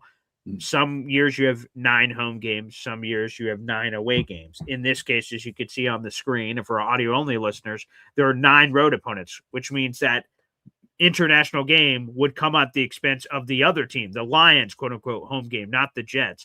So the Jets' home games are intact at this point from that international perspective, unless another game pops up that I'm unaware of. So I'd be totally cool with it. That I wouldn't mind that. Snowball, do you have any issues with the country of Germany? No, I was just about to say, you're getting to go to the draft with Johnny Boy. So Johnny Boy, would you go to the Munich game with me? Fuck yeah, I would. Oh, there you go. That seems fair. Yeah. So I'll trade the draft for a Munich game. Nice. And Paul, if you want to come, all you have to remember to say, right, Guten Tag. Guten Tag. And was gibt es denn so Mittagessen, right? So that's great. My mother was raised in Germany, actually. So she spent a large part of her life in Germany. Yes. So for those of you who speak German, what's for lunch? All right. So there you go. Yeah, beautiful. Okay, so thank you for that, Johnny Boy. So, but an international game could be on the docket. The schedule comes out a month and 2 weeks from now, which, again, one more plug, is our Jets tailgate coming up. Well, as soon as that schedule comes out, I'll have conversations with the Jets to try to lock in on whatever that home game's going to be. We'll have conversations on the Discord and all the important people. Chef Kevin Gilbert, got to make sure it works for him, Lou B, and a couple of key figures, and then we'll try to get a poll together and vote on what you guys want, and then I'll talk to the Jets and see where to sit. There's so many questions, all this behind the scenes crap that goes on, but can't wait for that. It should be a lot of fun. Boys, speaking of the tailgate, let's rock on. The fans are next. 1, 2, 3.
And the crowd goes wild. Happy Easter, everybody. I'm Paul Eston Jr., a.k.a. Boy Green. I'm the New York Jets digital reporter for Heavy.com. Welcome to Boy Green Daily, a daily New York Jets video show, also available wherever you get your podcasts. We're also joined by a Jets Worldwide takeover that includes Snowball and Johnny Boy. Make sure you guys go check out their channel. That is youtube.com/@ Jets Worldwide. You guys can go check that out and make sure you show your support. They now have memberships available, so you can hop on over and join the club, baby. It is a party and a half. So make sure you guys go for the party headquarters, JWW. Again, at Jets Worldwide, all one word, here together on the program. All right, boys, are you ready to rock and roll? We got plenty of fans calling into the show here on an Easter Sunday. Yeah, BG, Very ready. Really quickly before you do that. Yeah. I just wanted to read one comment. Shout out to Nanjay Boku. He said, I said Nanga Iboko. Say it correctly or don't say it at all. Boku. What? My bad. Iboko. Nanga Iboko. Nange Iboku. Yeah, you're just doing a little. It's saying he like non-gay. It's not gay. It's Nanga Iboko. Come on, man. Shout out to 6710. I would like Russell Wilson. I wouldn't mind him as a backup because the hope is that Gino never gets injured, goes off, and say that. So, but that's a really good. Yeah, he is available. That's a good point. Good pickup. So Russell Wilson, I would not mind that. But apparently Sierra, and they live in New York, obviously from the Giants stuff, that they don't want to move. Apparently, so that would be available. So again, that would sort of check off the box. But come on, man, you're butchering our beautiful Boy Green Coffee Club member's name here. How do you have that confirmed? How do you have that confirmed? The pronunciation. Yeah, I said it. I said it, and he never challenged it. So that's how I have it confirmed. Maybe the E is included in his first name. It's Nange Boko. That did. I will tell you, now that we're in the YouTube era where everything is a handle instead of just saying like Johnny Boy or something. So like someone's name like is all in a run here. So I'm like sort of guessing where it ends and where it begins of what people are called. Someone else's name was on here, and I was like, Gufalo something. It's like it's Gary Fulman, and I went, I see. Yeah, I was like Gala, because it was just a bunch of letters and numbers, and so Nanga, if I've been butchering it this entire time, now is your opportunity to speak. He said, if you want to know how to pronounce my name, it's Eddie Murphy's character in Trading Places. Oh, okay, so I'm gonna have to rewatch and hear that on the train. He says, okay, I'll go back and hear it. I haven't seen that movie in a while, so I'll have to go back and see. By the way, it was Eddie Murphy's birthday this week, so salute to Merry New Year. Merry New Year. Yeah, there you go. Let me see. By the way, he turned 65? Is that what someone told me? Yes, so he turned 65 earlier this week. So shout out to Eddie Murphy. Okay, there you go. A lot to unpack here on this show. Let's go to the phone lines. There he is. Hey guys. Hey, Hep. Morning, Hep. If that's how you pronounce it, I don't want to jump in. It could be happy Easter. Thank you too. Happy Easter, Hep. Thank you. I think that was the character when he was when they were dressed as an African. He's going, ho, mom. I think you're right now. Yes. Right. You telling me you would not want to go to a Super Bowl even if you lost. You forget about the ride, the whole ride there, the excitement of each game getting better and better and better. And what if we went to the Super Bowl and we was a tough match, and right at the end we were like 1 yard short of just getting it? That would be so exciting. It would be awesome. And then that just shows that we've arrived. And then the next year, here we are. Let them know, Hep. Let them know. Let them know. So I'd rather not sign any deal with the devil. Right, because that's what you're doing. Because like in this scenario that I'm presenting to you guys, I'm giving you a piece of paper and you are signing it, and this is happening 100%. Like there's no hope in this like the whole season you're going through knowing you saw it's a movie that you saw flashing at the beginning, and you know what's happening at the end, and you still go through the story. I would rather those two things. I didn't know that was the rule. Here's two new proposals. Okay, one, everything I just said. Right, you sign this, and you're going to go to the Super Bowl, but you're going to lose. Or you sign another thing and you just play the season, and you could win the Super Bowl. You may not make the playoffs. It's a normal Jet season. I'm signing page number 2 for the chance to win a Super Bowl. That's how bad I want to win the Super Bowl. I will sign the page of not knowing versus signing the page of knowing that is because you are right. We've been on the precipice twice, 2009, 2010, and then just seeing what people go through. Media week. Can you imagine the craziness of that? all these Jets and coaches and players are just all at the Super Bowl doing interviews. It's just unlimited content. We're talking about 2 weeks. Like, oh my God. What else? And then think about actually watching the game and the Super Bowl commercials and all that crazy shit's going on. But the actual game is happening in the middle of all this shit. And we're all like, oh my God. And then the euphoria of potentially winning a championship. Like people all offseason defending Super Bowl champion, New York Jets up 32nd pick in the first round, obviously because they won the Super Bowl. Like my peanut brain can't wrap my mind around it. Right. There'll be a parade. And then now, they do that DVD, A Football Life for America's Game or whatever it is, that documents the season. Oh, that'd be terrific. Definitely. So you know that we're going to lose? Like that's the thing. That's 100%. That's are you able to vocalize that to people? What do you? Oh, to other people? Yeah. No, I think know we're losing. No, because then like someone would be like, all right, I'm going to bet against. I'm going to bet the Jets to make the Super Bowl. Money, though. Yeah, that's you know true. what? I'm signing up for losing the Super Bowl because I know they lose, and I'm going to bet the house. But then the FBI like attacks you. If you knew that, you bet everything, you'd win a house. I think a house for your family. Yeah, that's true. But okay, the van pulls up. Like I just went to Vegas and said, I bet everything of my life savings on the Jets to go to the Super Bowl and then lose. And they're like, that's the red flag bet. The red flag bet that comes up. The FBI comes over here and they see that contract I signed and they're like, "Hey, wait a second. Well, now wait just a minute." That's true. There's some holes in this. There's some holes. So today I wanted to bring up one thing. It's not really dealing with religion. I want you to look at it from more of a scientific point of view. All right. Have you heard of the Shroud of Turin? I have not.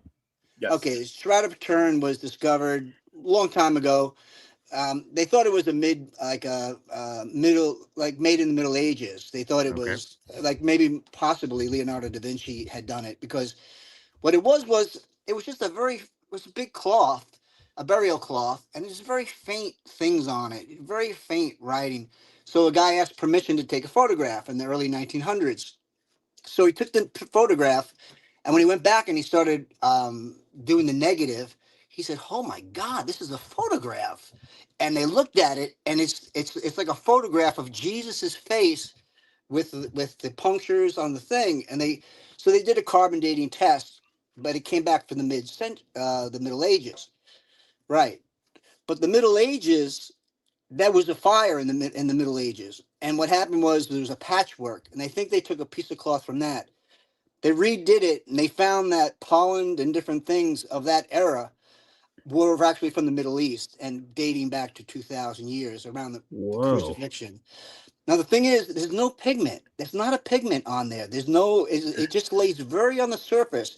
And the way it's done with AI and the quantum computing, they just totally tear this up. Now, they look at it totally different the way humans look at things. They look at things very logically, and, it's all about information. And this thing is really, you should go to YouTube and look up the current information on the Shroud of Turin. It'll really take you down a rabbit hole. It's really an interesting thing. They think they think the only way it can be created if it was a high energy beam or something, high energy coming out, like maybe someone, I don't know, the universe is a strange place, I teach photography, and I've done a ton of research on the Shroud of Turin, and what they've said is the only way that this could have been created is with an electrical charge. So there is some kind of an electrical charge that was made to create this image. So some kind of light or electricity created the negative form on the shroud itself. So you listen, carbon dating, all that stuff. Hep, you're completely right, man. Like there's a miracle on this. For me, there's a miracle. For me, there's a miracle. Who, if you were an artist, let's say I'm an artist in around 2,000 years ago. I'm gonna make a thing that's a negative for a future invention called the camera, so that some guy can see it. They're not gonna make an artwork like that. But anyway, that's my 2 cents for today, guys. Thanks. I appreciate it. There he is, Hep. Wow, deep. I will say this because I know Hep says he didn't want this to be like a religious thing, but I feel like it sort of goes back to our conversation we're talking about in Jets World, right? Like in our Jets universe, we all live, walk around, have lives every day. And then I just said, like, Do you think the Bengals are doing this? Do you think the Browns are doing this? Do you think the Vikings are doing this? So, like, I take it to this, and again, I normally keep it solely sports here on the show. I allow everyone to feel however they want to feel. All I'm going to say is this, like, little thing is this: we be naive to think that like this is everything. This is what it is, right? Like people think, there's definitely no life forms on any other planet. Like that seems like look how big the universe is. To selfishly think like this is it, everything was made for us, and it's just us, and it's just a bunch of random nonsense. The rest of the universe, that seems hard to believe. And in the same way, I feel like there's a higher power. There's something greater beyond this. I don't know what it is. I haven't died yet. But I'll let you guys know on Boy Green Daily, the afterlife, to give you some key updates on this situation. I don't know. It just feels like there has to be something greater. And then you get these little signs like this. Like, again, let me throw, I think I still have the image. Nope, I somehow got rid of it. All right, anywho, well, I had that image, but, whatever. Now, look, just boom, presto. Now it just went away. I can't access it anymore. There must have been the gods or something. But, like, that, I think there's these little signs where something happens. I don't know, whatever you guys want to contribute to that before we keep rolling. But, it's fascinating. Yeah, in it. Go ahead. Yeah. No, go ahead, Snowball. No, to believe in the idea of coincidence and things happen for a reason, and people bring up terms and terminology and coincidence occurrences in the universe. To discuss life on other planets and things like that, and us being so small. Yeah, I do believe that. And actually, yesterday, what you just had mentioned, here it is. There it is. Right. Yeah. No, it's back. Okay. Right. It's back, and it made its way back. Yeah, I believe in coincidence. I believe in like numerology and stuff, like numbers mean stuff and when they occur. And actually, when we were talking before, Johnny was talking about whether or not people would tune into our channel or not. And he said, if you don't want to listen to us, just hit the X. And he pointed to the side, and right next to his picture was the X from X or Twitter. I mean, I like the coincidental things that happened that I noticed during the time of it is something. And does it happen on other channels or in different states and stuff? Only Jets YouTube does this like occur. So yeah, we have to, because we have nothing else to go on. So we have to believe in miracles.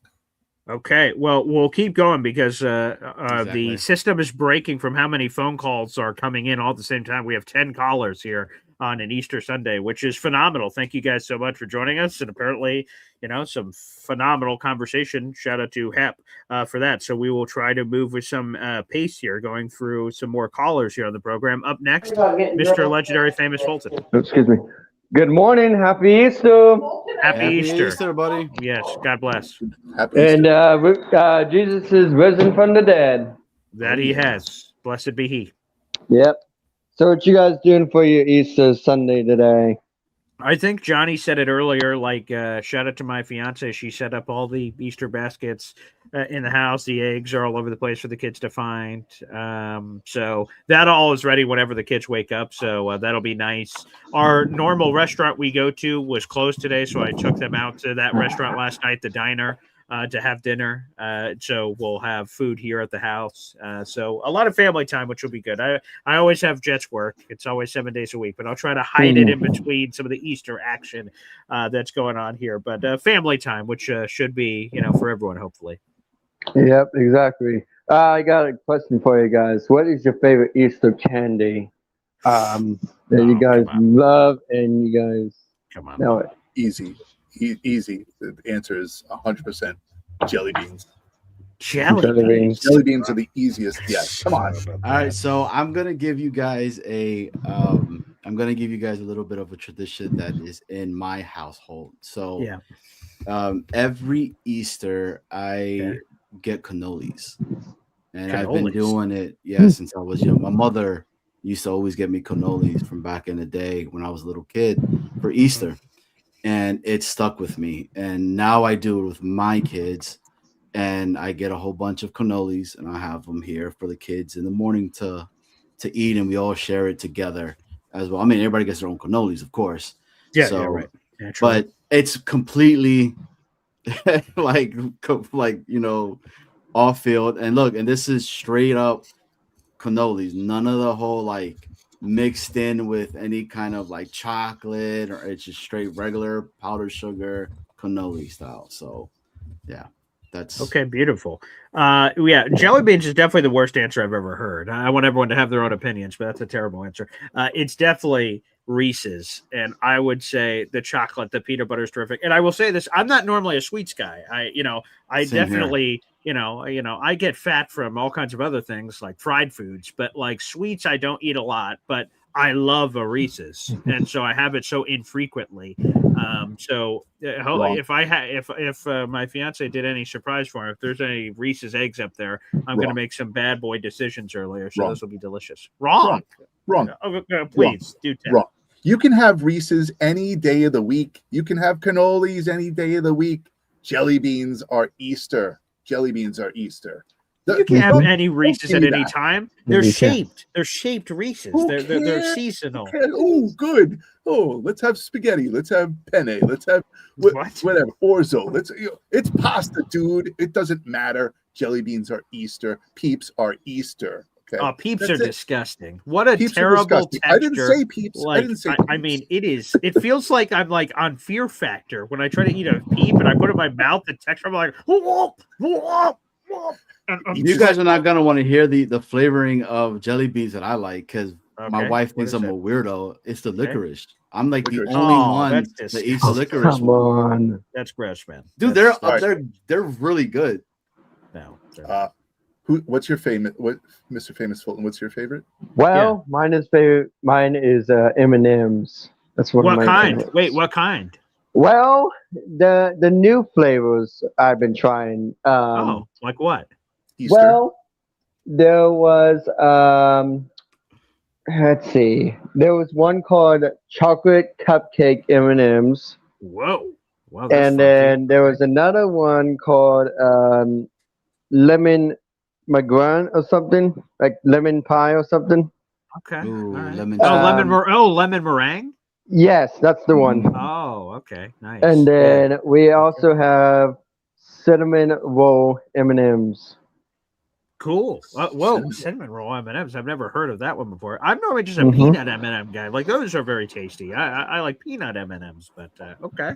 All right. Mr. Famous. So I guess we got to work that in with everybody. Some sort of an Easter question to sort of keep it topical. So I love it. Thank you, Mr. Famous Fulton. Yep. He has risen. And I hope you and your family have a beautiful Easter. Yeah. And Johnny boy, you said about jelly beans. Which one? Licorice. Do they still have the licorice? All day, every day, man. Hey, actually, Mr. Famous Fulton, before you go, I want to do this. This is a beautiful message from Philium here. He texted me this, so I want to make sure we do this. So if anyone wants to make a donation for autism awareness in honor of Mr. Famous Fulton, he sent me this link. I'm going to throw it up on the screen. You can donate at arctreasurecoast.org. That's ARC, A-R-C, treasure, TREASURE, coast, COAST.org. He said that is the way to do it. So thank you to Philium, who sent that in on a previous message, and that is a way that you can support autism awareness. So Philium, thank you so much, and wanted to show that to you, Mr. Famous Fulton, before you get out of here. Beautiful. No, thank you, Paul. I appreciate it. It makes me happy and everything, and thank you for everything you guys do for me. And hell yeah. It's a great way to do this for Autism Awareness Month. Of course. Beautiful. So thank you, Mr. Legendary Famous Fulton, joining us here on the friggin' program, baby. He's the best. All right, beautiful. More phone calls to come. Let's keep rolling here on the show. Who do we got up next here? Let's bring him up. There you go. Some James action here on the program.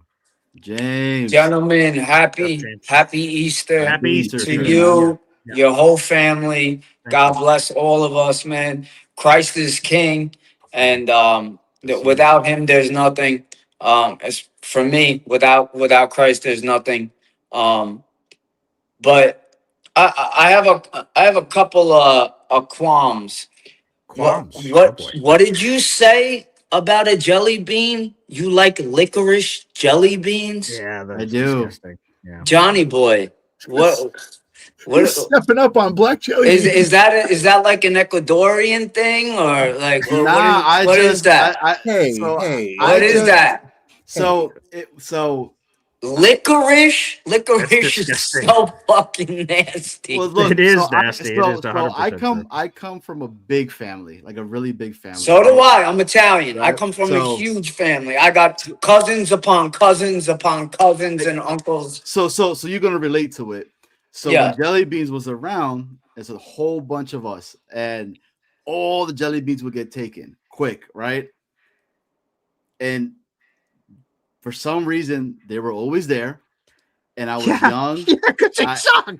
And I ate it, and I liked it. Yeah, and they're I liked there them. because they suck. And Yeah, liked them, I and don't they know were why good. they're always left over.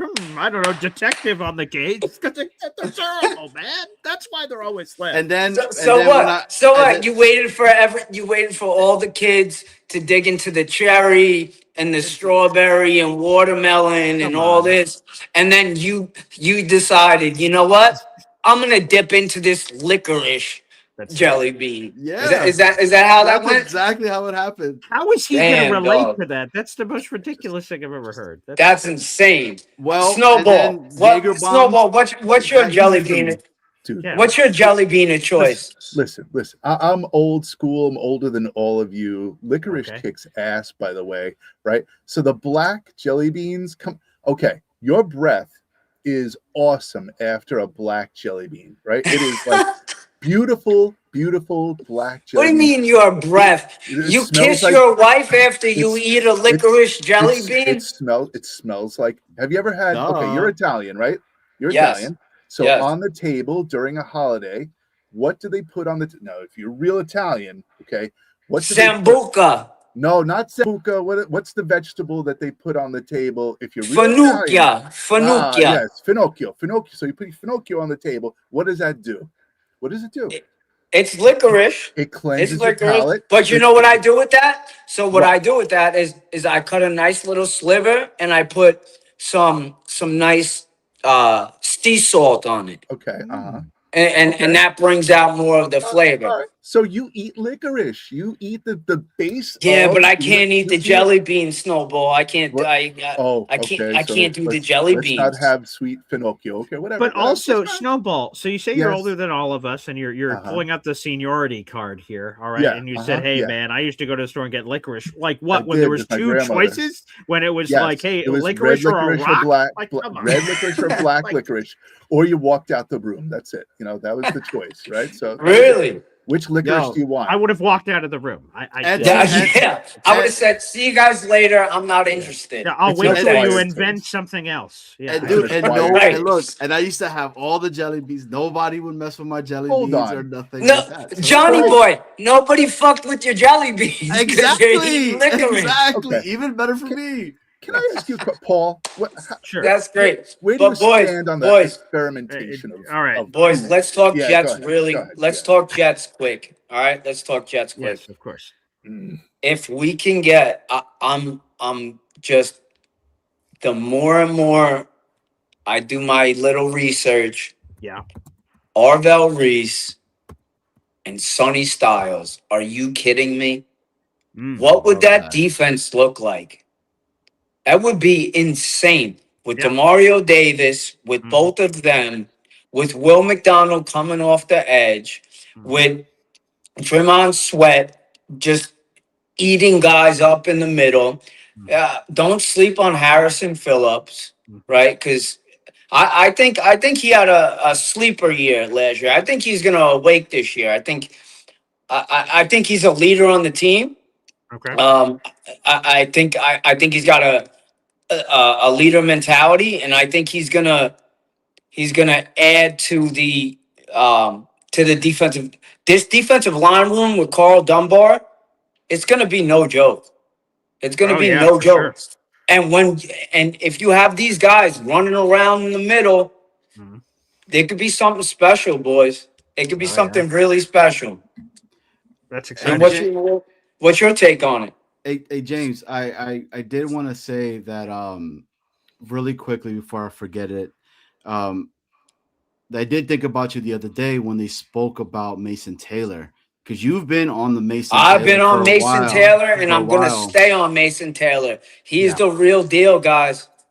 And they really talked about him. Aaron Glenn AG was did. like AG was super high on him, but the Reese, yeah, dude, I think it's a for sure You think lock. it's a for And sure lock? We're gonna yeah, I take him. mean, Rich this morning on his article was pretty much saying like it's a 70%, and then he broke down the other percentages of the other individuals that are going to be there, but pretty much talking about how he fits what AG wants, and a guy that's versatile, Because that he could fit to this, that could fit to that, and they could use him everywhere and jump him from this position to that position or to this position to keep. That's what's crazy about him. You can play him, Johnny Boy. I think you could play him on the Will. You can play him on the Sam. And then you have Demario Davis at the middle linebacker, and I think you could do something really, really special with that. But with that being said, we do need a wideout for sure, really, really badly. And I know Jordan Tyson has the injuries. Yes, and that's and I'm with you on that, Boy Green. That scares me because Very if you're much so. injured in college, you're probably going to be injured in the league because these guys hit a lot faster. They're stronger. They're quicker. So that scares me a little bit. You know who I really like? I'm not sure so much about his demeanor, but I love Mekhi Lemon. He's a fucking dog. He is an absolute dog. He goes after the ball. When that ball's in the air, if it's a 50-50 ball, he's coming down with it. That's his. That's his. And what is he? 5'11"? 6? Yes, 5'11". Yeah. He's 5'11". Yeah. So listen, I mean, we can't have two slots because Garrett's gonna be in the slot a lot. So if it's not Mekhi Lemon, my second man crush is Boston. Oh yeah, I love Denzel him. Boston, 6'4". I love Denzel Boston. I loved his dad. His dad was a beast. Yep. His dad was an absolute beast, and I think he's going to be just that typical, that X receiver. He's just going to go up and get those contested catches. And if we don't go Mekhi Lemon, I think we should go Boston. But we're going to trade down for him. No? Okay. Yeah. Well, 16 probably is rich. I mean, it would depend if there's some crazy wide receiver run and the Jets go, oh, fuck, we better grab somebody now or else we're fucked. Yeah, probably a trade down. And there's even a world where, quite frankly, he's there at 33. So if the Jets want to do some other movement. You think he'd be there at 33? I do think it's totally possible. He could be there at 33. I do. Yeah. If he's there at 33, we need to take him. I feel like we need to take him because now you have a 6 foot. What is he? 6'4", 6'5"? 6'4". Yep. 6'4". Now you got Mason Taylor at 6'6". Yep. You got Garrett in the slot. You got Adonai Mitchell at 6'3". Yep. So, I mean, we could do some special things. We just had Emoji, we trust, right? Like Philly Emoji, we trust. Like my man Philly Noodle says. So, yep. So, I think that if we're not going to go the two linebackers, we have to go one of these receivers. I think you're right. James, hey, happy Easter, man. Happy Easter, boys. Happy Easter, man. And fuck jelly beans and licorice for that matter. Two things here. First off, I see we have a new member to the Boy Green Coffee Club. Let's freaking go. That's what I'm talking about. NYC sports fan has rejoined the Boy Green Coffee Club, becoming a YouTube member on the channel. So thank you, Brooklyn. And by the way, you now have a raffle ticket to our contest. So really appreciate it, brother. Thank you for joining the Boy Green Coffee Club. It's never lost on me when someone decides to financially, sort of support the show. So Brooklyn, I really appreciate that. My beautiful fiance, Tatiana Davis, has entered the proverbial octagon saying good morning and happy Easter to everybody. We'll be spending all day together. So that'll be lovely. For happy Easter. Big shout out to her. I know we have a bunch of phone calls here, so let's keep riding. on this train. Let's see, who do we have up next here on the program? We have. Some colors are changing around here. All right, here we go. All right, up next is NY Jets FL. And a beautiful, wow, where the hell is he? Oh, Ted, what's going on, brother? Ted. Happy Easter, Jets man. Worldwide. Good morning. Good morning. Happy Easter. Yes, sir. Happy Easter. Myriad of subjects today, Strata Turin, all the way to sex. So happy Easter to everybody. Yeah. Real quick, I may have a different perspective on your original question about going to the Super Bowl. Yes, go ahead. I was at one. So I'll never forget the day. Scalping tickets, not knowing if they're real, walking into the stadium, seeing Christian Slater, talking to him for a minute. He's a big Steeler fan. Getting my ticket, it was legit. It was legit. I bought it from a supposed media member, but it was a legit ticket. This was back in the day of Craigslist when you had to buy it for that. Right. Sitting in the media area on the 20-yard line and seeing like Jesse Jackson, Guy Fieri, sports people. It was nuts. The game was fantastic. A game was fantastic. Halftime show, Bruce Springsteen. Oh, okay. Watching the replays on this, there was no in-game replays. So right above us, like about 10 feet, were the suites. So you could see the replays and the people oohing and eyeing and figuring out Santonio Holmes is a catch. And oh my God, what a great Super Bowl to go to. Everything about the game. Yeah, it's not, I know. And I wasn't even a fan of either team, right? I expected the Jets Steelers or Cardinals. Yeah, right. Yeah. So the experience, I'll never forget it. Even walking out of the stadium, we were on the wrong side of the stadium. It was 11:30 at night. The game started, it was 70 degrees. When we left, it was in the 40s.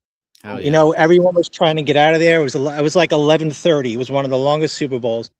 So we get we get out of the stadium. I'm with my wife, and she's like, we're on the wrong side of the stadium. And I said, well, we can't walk back. It would take us forever. We have to get out of here sooner or later. So she's like, she sees a person on a golf cart. And she says, well, what is this? She asked the gentleman driving it, what is this for? She says, well, only if you have like a medical emergency. She goes, I'm pregnant. So we get in the golf cart and they're like, the guy's like, get out of the way. This lady's pregnant. She needs. So the stories, like Paul, I never forget anything about that day. Like the experience.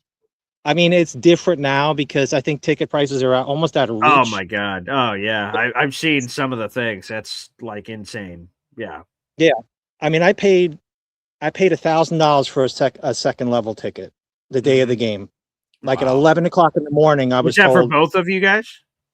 So $1,000 a piece? Per ticket. Correct. Okay. Yeah. Face value was, I think it was $700 on my ticket. It was wasn't even that much. But I had to drive like an hour to go there. I'm looking on my phone, figuring out what do you look for in fake tickets? Right. It was wild. It was just a wild day. But anyway, my point is I would take a Super Bowl because you have that experience, whether you win or lose. There's just too many memories from the day if you can get there. Paul, maybe you can get there one day as a media member. Just to have the experience. God, that would be insane. I will tell you, I love that story, and thank you for that's. She's a pregnant woman. Fun to tell, man. It's not the same, but I went to Jets training camp in Cortland, and then I'll get back to the Super Bowl story. I went to Jets training camp in Cortland. I actually went like all the years they went, so shout out to my dad for always bringing me. But one year I got in the days before, I was in a Taekwondo tournament, and I got seriously injured, like when I was doing a fight. And so I had to be in like this wheelchair and crutches and stuff. So I go to Jets training camp, and they're wheeling me around. They thought that would be best for everything that was going on. And they're doing an autograph session. And at Cortland, the I'm short and I'm in a wheelchair. So like they have like this banner of a Jets banner. I can't see over it. So like, they pulled the wheelchair up. I'm like, oh, this fucking sucks. I can't see anything. There's a banner right here. I'm like, I don't know what to do. And they were doing an autograph session and I'm just in the wheelchair like this. And someone wheeled me out of the way from behind to jump in front of me to get an autograph. And I was like, oh, what a jerk. And so I'm just waiting there. And this random other Jet fan sees me and they're, if anyone's ever been to training camp before, they blow these siren horns, like when autographs are over, like players come back in, it's over. And someone blows the horns. All these Jets players about to leave. This random Jets fan, I have no idea who the hell this guy is. He goes, wait, people, please stop. Can this boy in a wheelchair have an autograph? He's been just wheeled down here. And then everyone stops. And Greg McElroy, the Jets quarterback at the time, and a bunch of other Jets players comes over and goes, here you go, little buddy. I have a beard and I'm in a wheelchair. And I'm like, what the hell? Little buddy. So, and he just signs and then goes, here you go, pal. And I was just like, you're a little guy. Yeah, thanks, mister. But I'm like, I don't know, 20 years old or something. I have no idea back then. Like maybe I'm 18.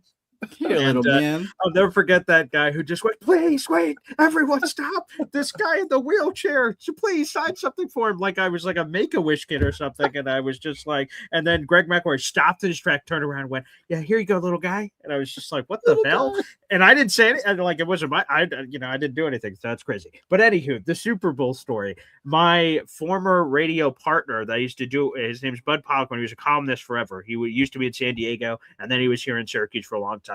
He's gone to like 25 Super Bowls or something. Like, I mean, an unbelievable amount. And he's been to Final Fours and all the biggest things in all the world of sports. He's interviewed like Jim Brown at his house. Like he's done all kinds of crazy cool stuff. And he says, he describes the pageantry of the Super Bowl in the same way you do and says like, it is an event. It is there's all this extra stuff. So maybe I'm just stupid fanboy and I'm just stuck in my head of like the thought of losing, but like that's a terrible feeling. Well, because like I guess that was the rules of what I proposed, but like losing is devastation. But to your point, it's everything else. It goes beyond just the game. Yeah, that'd be, you remember it forever. I can even tell you more stories about being there in the game, but that's probably my highlights. That's awesome. Based on that. That's all I got on that story. I know you got a lot of callers, Paul, but I appreciate everyone. Everyone has a show. We appreciate it. Yes, sir. Before you go. Yes, sir. Easter candy. Your choice. Yes, Easter candy. We'll get this to everybody. Don't say jelly beans. Don't say. I haven't had Easter candy in years. I have at home. There's some Reese's chocolates there that I've been eating out of the bag. That's about all I got. Okay, Reese's. Do you like licorice, Ted? Yeah, red, not black. Thank you. Not black. Right. Not black though. All right. Thank you, Ted. Happy Easter. God bless. He said yes to licorice, by the way. But he said Reese's first. Anywho, we have some memberships being gifted. Shout out to Philium here getting involved. Yes. Boy Green Coffee Club memberships. That's what I'm talking about. It's Jets, Jets. I love Fireman Ed too. I'll do this too for all our musical people in the audience. Some YMCA for Bob. Jets, Jets. Yes. Beautiful. Thank you. Bob Lederer, it wasn't on Friday, but he was on Wednesday's show. So a salute to the one and only Bob Lederer here on the program. Thank you to Philium. You got 5 raffle tickets to our contest. I'll update the banner after the show with all the hoopla going on, but 5 memberships gifted out. Oh, please. Yeah, can you? Yes.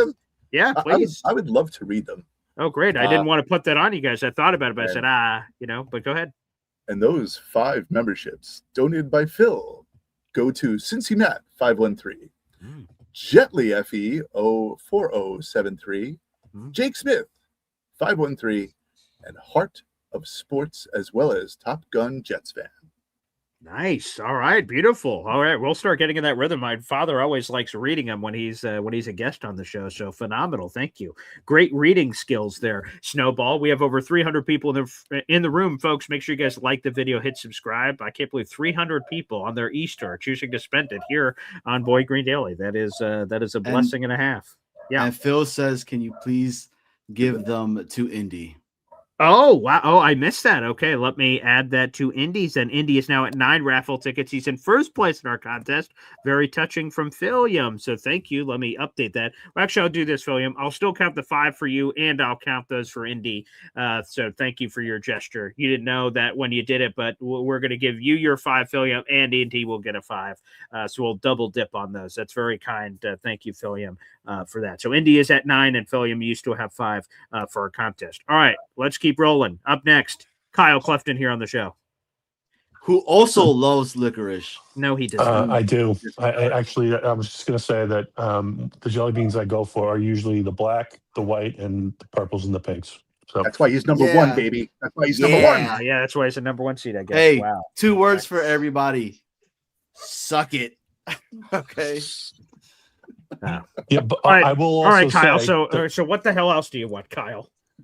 So I also go in for the solid bunny. Like that it's a lot of work, but you go in for the solid bunny. You take a big piece off that, and you go to town. That's the solid chocolate gold right there. The pure stuff. Okay. Nice. I've been to Munich before. It's almost 30 years in the past now. It is unbelievable. There is a Airbnb, like a bed and breakfast type place that I think me and my friends are no longer welcome back at, if they can still recall. So that sounds like a story and a half. Yeah, you had fun. You had fun. We did. You know, it's when you're in your mid-20s and you're out all night in New York and you get on a all-night flight and then your room's not ready and you have to go out in Munich. Things happen. So it's it's just a great town and a lot of fun. So I would love to revisit my my time there. All right, we'll see if that happens. Happy Easter, buddy. I think we can do. I think we can do better than Will Levis. Although I wouldn't be upset if he were the backup that were brought in. Mm-hmm. I just wonder how many 6-round picks can the Titans accrue. Like at some point, it's like. At some point they're like, okay, we've kind of outweighed the benefit of trading with the Jets here. So, it is funny. It's just a matter of, what Kyle, how do like those calls go? Right, Borganzi is hanging out with his family on an Easter Sunday. Moochie, what the hell does he want? Hey man, I just found another one of these 6-round picks. You interested? Like what are the? How I feel about 6-round picks. And Bogut's like, damn it, I do like that black licorice. All right, bastard, send it into the league office. 6-round picks. There's value. There's value to them. Hey Kyle, it's probably Salah learned from all the undrafted free agents that they kept getting, and they're like, you know what? Let's get them in the 6th round. There you go. Let's draft them. Nice. Let's preempt that whole process. I don't want to have to sweat having to negotiate with these guys on the open market. Yeah, there you go. Exactly. Nice. So I mean, whether it's Levis or Gary's guy, Rattler, or whomever, as long as the price is right and the upside is there, I'm open to any of those guys. We don't think that there's the future, but there should be a swing in there somewhere, right? Although I will just say this, right? For those 2 names you mentioned, wouldn't it be nuts if the Jets ended up with either of those 2 guys? And one of the reasons they did were former Jets quarterback. Hendon Hooker goes to Tennessee. Wow, we got too many guys. All right, Will Levis. Saints. We got Zach this Wilson fella. Well, all right, Spencer Rattler. That the Jets, for like the ghost of Jets quarterback past, are always there and have some weird influence over weird things we're doing. That would be crazy. Although you have to say that the person that you do pick up, earlier seems like such a long show. Earlier I said, throw caution to the wind, take them. They're all the same. But really, you do have to take into consideration the type of game plan you have in place, the type of quarterback you have in place, and pick the guy who kind of matches with what you're doing, so you don't have to change the overall game plan if they come in. That's the only caveat that I would throw in there. Yeah. Right. Okay. Yeah, and I want to wish everyone a happy Easter, and yes. I appreciate your time and your work, guys. Happy Easter, Kyle. Happy Easter, Kyle. Yeah, Clifton. fun stuff. Again, licorice stock up. Okay, after that call. All right. Yeah. We'll, Look, dude, how many people already said that they like licorice? Okay, it's a whole bunch. Okay. And Bill I'm gonna likes put in them too. Let me the just term. Yeah. The term Clifton Cloud comes into play. Okay. Clifton Are we Cloud. doing a poll? Are we doing a poll? Here's a poll of two things, and we could have one or the other. I could have licorice, or I could Yes. lick the bottom of an ashtray. I'm licking the bottom of an ashtray. Or let me give another one. You're such a liar. Let me get another one in there. Okay. Go ahead. I could eat licorice or castrate myself with a rusty fork. Well, at least I have two kids. All right, let's keep going down. Let's keep going down the can phone opener. line. There we go. Let's Wanna keep going use down the that? phone line. Oh wow, that's sharp. Let's go. We got Ricky New York live. We did. Hey, Ricky, happy Easter. Oh Jesus! Hey, Come on, Ricky. Oh, there he doing, is. guys? Okay, what's up, Ricky? He just came in from the future. All right. Okay, all right, He Ricky, just- drop the candy on us. Drop the Easter candy on us. The preferred Easter candy is what? You know what? I don't really eat a lot of candy. But- when I was young, Do you like licorice? Gun to your head. No, thank you, no, thank you, no, Ricky. I'm not Yes. a licorice person. 100% because licorice is disgusting. Hey, thank you. Yes. I will. I'm going to try to tie all these topics together. Good luck. Let me hear this. Which I will go to Munich if you're buying Snowball. Okay, there you go. Nice. I was born in Hamburg. So We're rowing a I didn't boat. know that. Ricky, we're rowing a boat, kid. We're rowing a boat. Beautiful. yeah, I was born in Hamburg. Only lived there for a couple of months, so I don't really remember it. But we did go back when I was like 9, and I kind of remember that. All right. And Johnny, this is for you with your candy thing. Hell yeah. My mom, when she was alive, she didn't really joke around a lot. As a matter of fact, I think she only knew one joke. But All right. I'm going to tell it for you. I was going to say, lay it on. for your Easter candy thing. Oh God. So, elementary school teacher plays this game with her class. She said, "I'm going to put a blindfold on you. I'm going to give you a piece of candy, and you try to tell me what flavor it is." First kid, she takes a red one, hands it to him, cherry. Second kid, hands him a purple one, grape. Then she takes out this brown candy, and it's honey. And she gives it to the kid, and the kid's sitting there, can't think of it. She's like, "I'll give you a hint. This is what your mother calls your dad all the time." One kid yells out, "Spit it out, it's an asshole." Hell yeah. Wow, Ricky, if your mother only had one, that's a hell of a one to have. That's a great one. Hey, shout out to your mom. To man. her, that was That's probably awesome. her idea of a dirty joke. Shout out to Mama Ricky. Shout out to Mama Ricky. Right What's up, on. Lidl? Mama Live. Echoing what Ted said, I was at that same game. I've actually been to 3 in my lifetime. Wow, all of them were here. My very first NFL game was the Super Bowl here in the old Sombrero in Tampa, and the Raiders beat the Redskins. And then later on in life, because I had a friend who his brother was performing in the halftime show, I got to see the Giants beat the Bills. And then I was at the one with the Santonio Holmes catch too. The only Super Bowl the only Super Bowl that I didn't go to that was here in Tampa was the most recent one. The COVID one? Yeah. Which I guess I kind of did go because like I was working out there parking cars, making some extra money. But oh, cool. There you go. All right. Very nice. All right. So technically I was there, but no, man, it's everything Ted said is absolutely true. The memories, it's just different, man. Like it's different. Like the people that you see there, everything, building up to that, like the week beforehand. That being said, yeah, I do not want to go and lose. Right. You know what? I'll take my chances and let's play the season, see if we get there, because we can play the season and we can get there. And like Snowball was saying, with coincidences and stuff, when I came home this morning, I looked at Twitter and somebody posted some FSU highlights from 1998.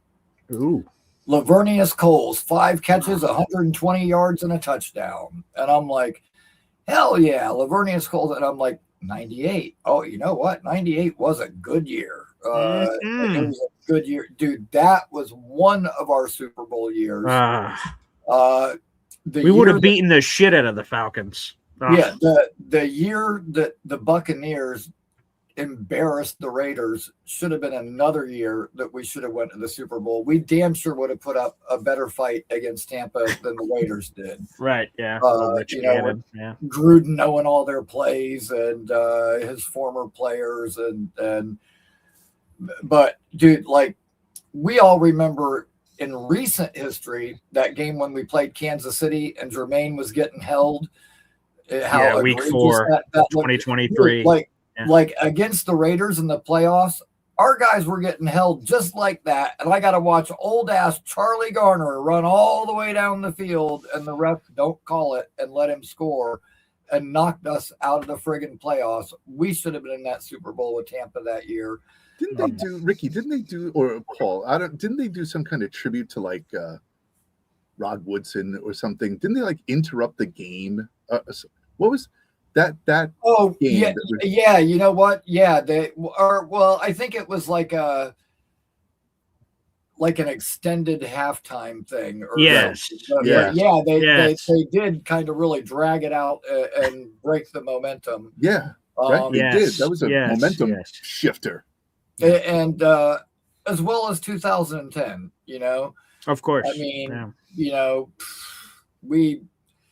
our defensive line came out slow and lazy and got pushed around, and we let them get ahead. And if there's another 2 minutes in that game, we win and we're going to the Super Bowl. And really, if you go to the reverse side, right? So, obviously that first half is going like shit against Pittsburgh. And really, the Jets just had to tell themselves, let's just fucking breathe for a minute. We are fucking getting thrown around here. We're off homeostasis here. If we just don't totally implode, like at the end where Mark Sanchez had that brutal turnover at the end of the first half, they're trying to make something happen and give up another, I think it was like a pick six or a fumble return or whatever touchdown defensively that happened. Like the Jets just kept shooting themselves in the foot. If they just would have just, all right, let's just sit on this. Let's get to halftime. Let's fucking reset and go back out. That alternative score also flips the game at the end. Yeah, right. Everyone says, every Jets fan says, if we get the ball back, we would have went right down the field, scored, we would have won. If they just don't totally implode at the end of that first half, that's another path to winning, which sucks. So yeah, oh god, I'll think about that forever. Yeah, if we just look back, at 1998, the Charlie Garner playoff disaster, the Doug Bryan kick, the second 2004. There's 4 times we could have went right there.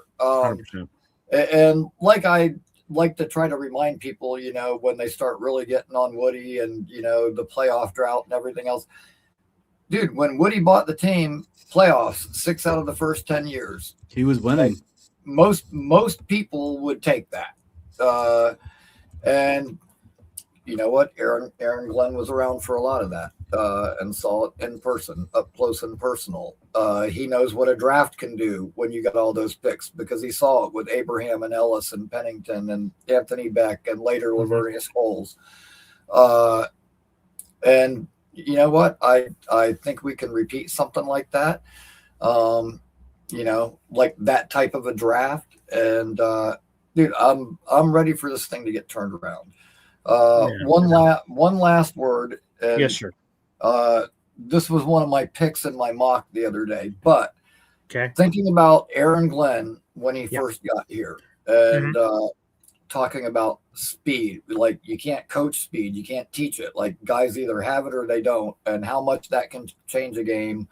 Why they drafted Arian Smith in the beginning. Thinking about his comments about that, dude, I'm thinking one of those first round picks, be it, 33, 44, whatever. Chris Brazel, Tennessee. 6'5", 6'5", bro. Drew Beatty loves that kid. Yeah.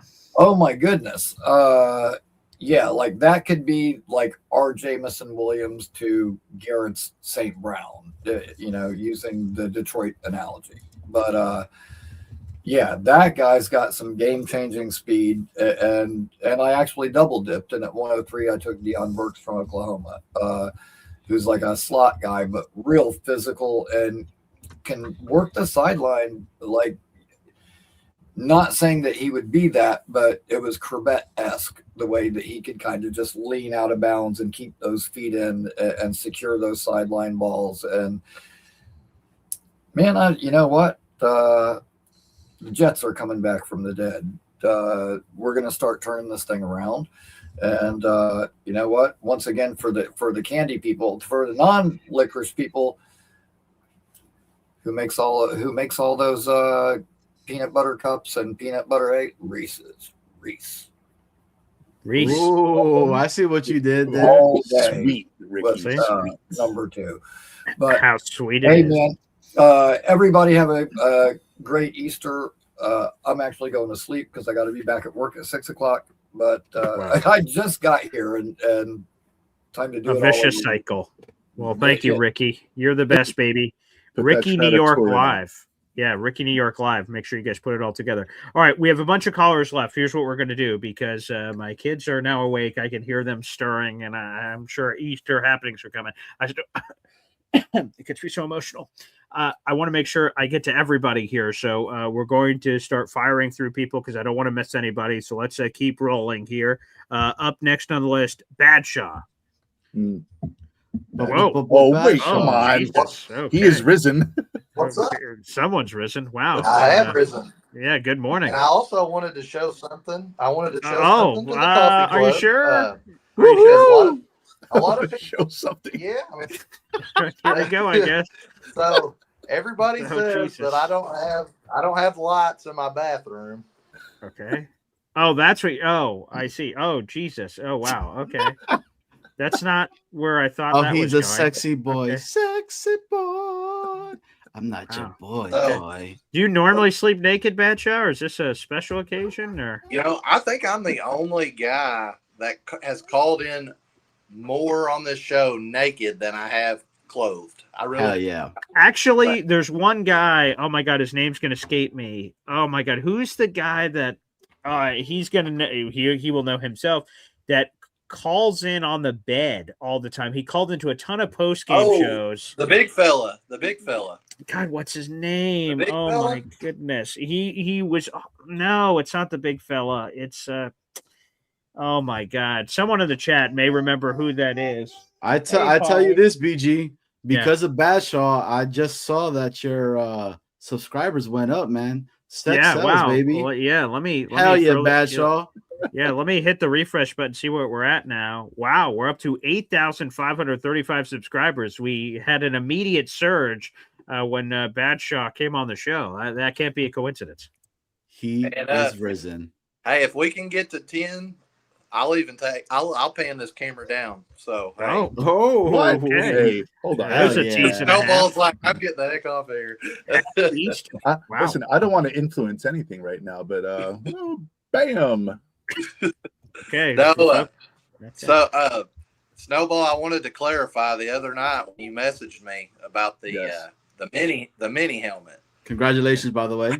Thank you guys. I appreciate that. I'm looking forward to that. So it was one of those nights I had my buddies over, was doing a little drinking, and I did remember the next day, I was like, Johnny and Snowball messaged me. I'm like, did I send them my address? I get on there, and I had sent Snowball my email address. And I was like, Snowball's like, I'm going to have to physically send this to you. So I was like, I don't know if Snowball, I was like, I just wanted to explain the situation because I was like, surely Snowball doesn't think I'm that big of an idiot, but I just wanted to clarify. So no, I don't think you're an idiot at all. Okay, well, but no, I just want to call in and say Happy Easter to y'all. I know y'all got other callers. My wife says Happy Easter. If I had Happy to choose, Easter. if I had to choose, I would have to say if I can't choose my wife, then I'll choose Reese's eggs. That's probably my favorite. There you go. Do you like black licorice? No, I don't like. I don't like any color licorice. I don't like any color jelly bean. I'm not. I don't like the flavor. Nothing. I hate jelly beans. Nailed it. I take back my previous statement. Then you are an idiot. Thanks, Badger. Happy Easter to you and Laura. Happy Easter, man.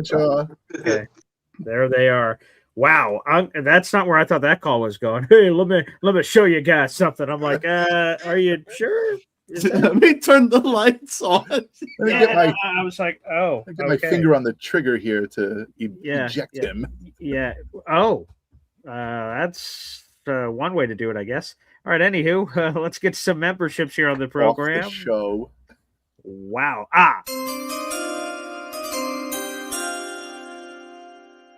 JWW Jets Worldwide, baby. This is Jets Worldwide. Wide.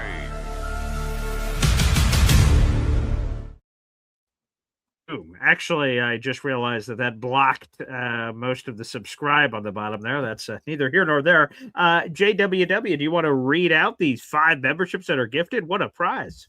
Yeah, I got it. You got it? Oh, yeah. Okay, sure. Yeah, while you're getting that together, let me try this one more time. Hey! This is Jets Worldwide. Wide. Thank you to Jets Worldwide with the 5 Boy Green gifted memberships. And they went to Candyman 10, JR the Jet Plane, Fernando Velez 22, J Don Jar 1000, Corey Williams 6144. Welcome to Boy Green Daily membership. Yeah. Beautiful. Wow. Well done. Thank you to the JWW family here. All right, let's wrap up the show with a few more callers here on a beautiful Easter. Sex, baby. And that was Polly, by the way, and his Easter bunny. Shout out. Okay. PE3 looked fresh to death. I saw the ears ready. Gone out. Yeah, the ears. It's a good touch. All right, we're going to bring on our final 2 callers at the same time. We're going to have a nice little five-some here. All right, we've got Knowledge the Jedi and Neil Senior. Look at this group of homies. Oh. Happy Easter, guys. Happy Easter, everybody. Happy Easter, guys. Hey, what's going on? I want to just start by saying, we had an Easter miracle here, that we were able to find that second airman, in that crash of the F-15, and I think that's something that we should really be thankful for, and we should be thankful for our troops that are helping preserve our freedoms and the freedoms for our children and our children's children. And I want to say Chocolate Bunny is the thing I look forward to the best. I went right to the Chocolate Bunny when I was a kid. Nice. I'm just going to flip around here and show you guys one. Yeah, let's go full screen. We got all the Easter eggs. Look, my grandkids are all coming. Look, they're going to have the Easter egg hunt. Oh, that's awesome. Got all the Easter eggs out here for my grandkids. My wife's inside making a great meal. Oh, we're going to have an amazing meal today, and I want to wish all you guys a happy Easter. I'm glad the draft season's finally going to be over. I heard you're coming to the draft. Is that right? Nah, Lou B is a special guy. Let me tell you something. I agree. Yeah. I really have a man crush now on Lou B. I'm respective of his picks. And he really likes Jordan Love. And I got to tell you something. I would not be disappointed if we got Jordan Love and kept him away from the Giants. I'll be honest with you, because I think I think he's going to be the next Christian McCaffrey. And certainly we want a receiver, and I heard the guy's just as good a receiver as he is a running back. So if you want somebody that's going to really perform and put points on the board, he would be a nice selection. And then we could swing around and trade Brees for, Cortland Sutton or maybe the guy on the Jaguars. And then we kill two birds with one stone. We get a top receiver for number 2, and we got the best running back in the draft that could perform. But whatever. Mel Kiper says he likes Reese, Amari Cooper at 16. This is Jeremiah and Kiper, who I think are two pretty good draft guys, right? Yeah. They're the best. Definitely. Yeah. They all like Reese, Amari Cooper at 16, Simpson at 33, Chris Johnson, cornerback at 44. That would be a nice draft. That'd be a nice haul. Sure. Yeah, and then, like I said, if we trade Brees for a wide receiver, maybe at 16 we could maybe use that 16 pick and a future pick, move up, maybe get Reuben Bain, or maybe move up and get somebody, maybe get this guy Sadiq, a nice tight end receiver slot. We need some offense, guys. I want to score points. I don't want to, the defensive stuff's all great. We have enough we took a couple guys in free agency on the defensive side of the ball. Let Glenn coach these guys up. I want to score points. You know what I mean, guys? Yeah, I feel you. Yeah. I'll let everybody go. Happy Easter to everybody, and we'll talk soon. Happy Easter, Neil. Yeah, Neil Sr. joining us here on the program. Beautiful. And wow, that's good for the grandkids. They're all going to be out there finding Easter eggs. We'll be doing that here in just a moment, which will be great. After the dogs. Hey, for sure. Hey, Knowledge, how are you, buddy? Yeah, I'm all right. Hey, what's going on? Hey, Knowledge, I know you are a individual that's very knowledgeable. Could you tell me if you ever seen any kind of tape on Jordan Love and what's your thoughts on him? Well, I think he's playing for the Green Bay Packers, so I'm kind of confused. But hey, real quick before you answer that, Knowledge, because I'm pretty sure you have a lot of knowledge. I'm going to know that in just a moment. Are you a licorice guy? Nah, man, I'm gonna have to pass on that. Like when I was growing up, I used to get the jelly beans called Jelly Belly. Yeah, you know what I'm saying. So they got a lot more flavors in there. That's like you want to pass on. All right, That's it true. ain't just the licorice. Like there's the Okay. popcorn. Like you're like, oh, sure. Let me try the popcorn one. I like popcorn. Then it tastes like straight butter in your mouth. You're like, this is disgusting. I can't believe I tried this shit. All right, You know what I'm saying? what's your favorite candy of choice? It's what? Well, when I was growing up, the Cashmere Bunny commercial was like on TV heavy. Are you talking about like the Cadbury eggs? Yeah, like you were looking for those because that commercial Jordan was Love, heavy. When Jeremiah Love, Cashmere, Cadbury. Everybody makes mistakes, okay? It's all right. It's all right. Yeah, I'm going to be honest. Those are gross. The Cadbury eggs, where you're biting into it and there's like an explosion of something. I think it's like caramel that's supposed to explode out of the egg, man. I think it's just either you're a caramel guy or you're not, because it was I gooey, guess so. man. Like, Yeah, but like I agree with the chocolate bunny thing though. Like I would probably go for the bunny first too, because you're just biting into hollow chocolate. Knowledge has the Jesus vibe on Easter. Boss girl. Oh, says. I appreciate you. Like maybe the fat Jesus vibe, you know. From Right. There we go. Can we call you Fat Jesus? Andy. No, let's not. I prefer knowledge, but maybe I've been called all types of stuff before. Yeah, like, there you go. I mean, I would love to be called Fat Jesus. Like I just, I mean, there are worse names to be Jesus. called, I guess. Right? Yeah, that's you suppose. What are your guys' thoughts on Arvel Hershey? I heard he's really good as well. Yeah, that seems a little plain. They just to call be him honest. Vel.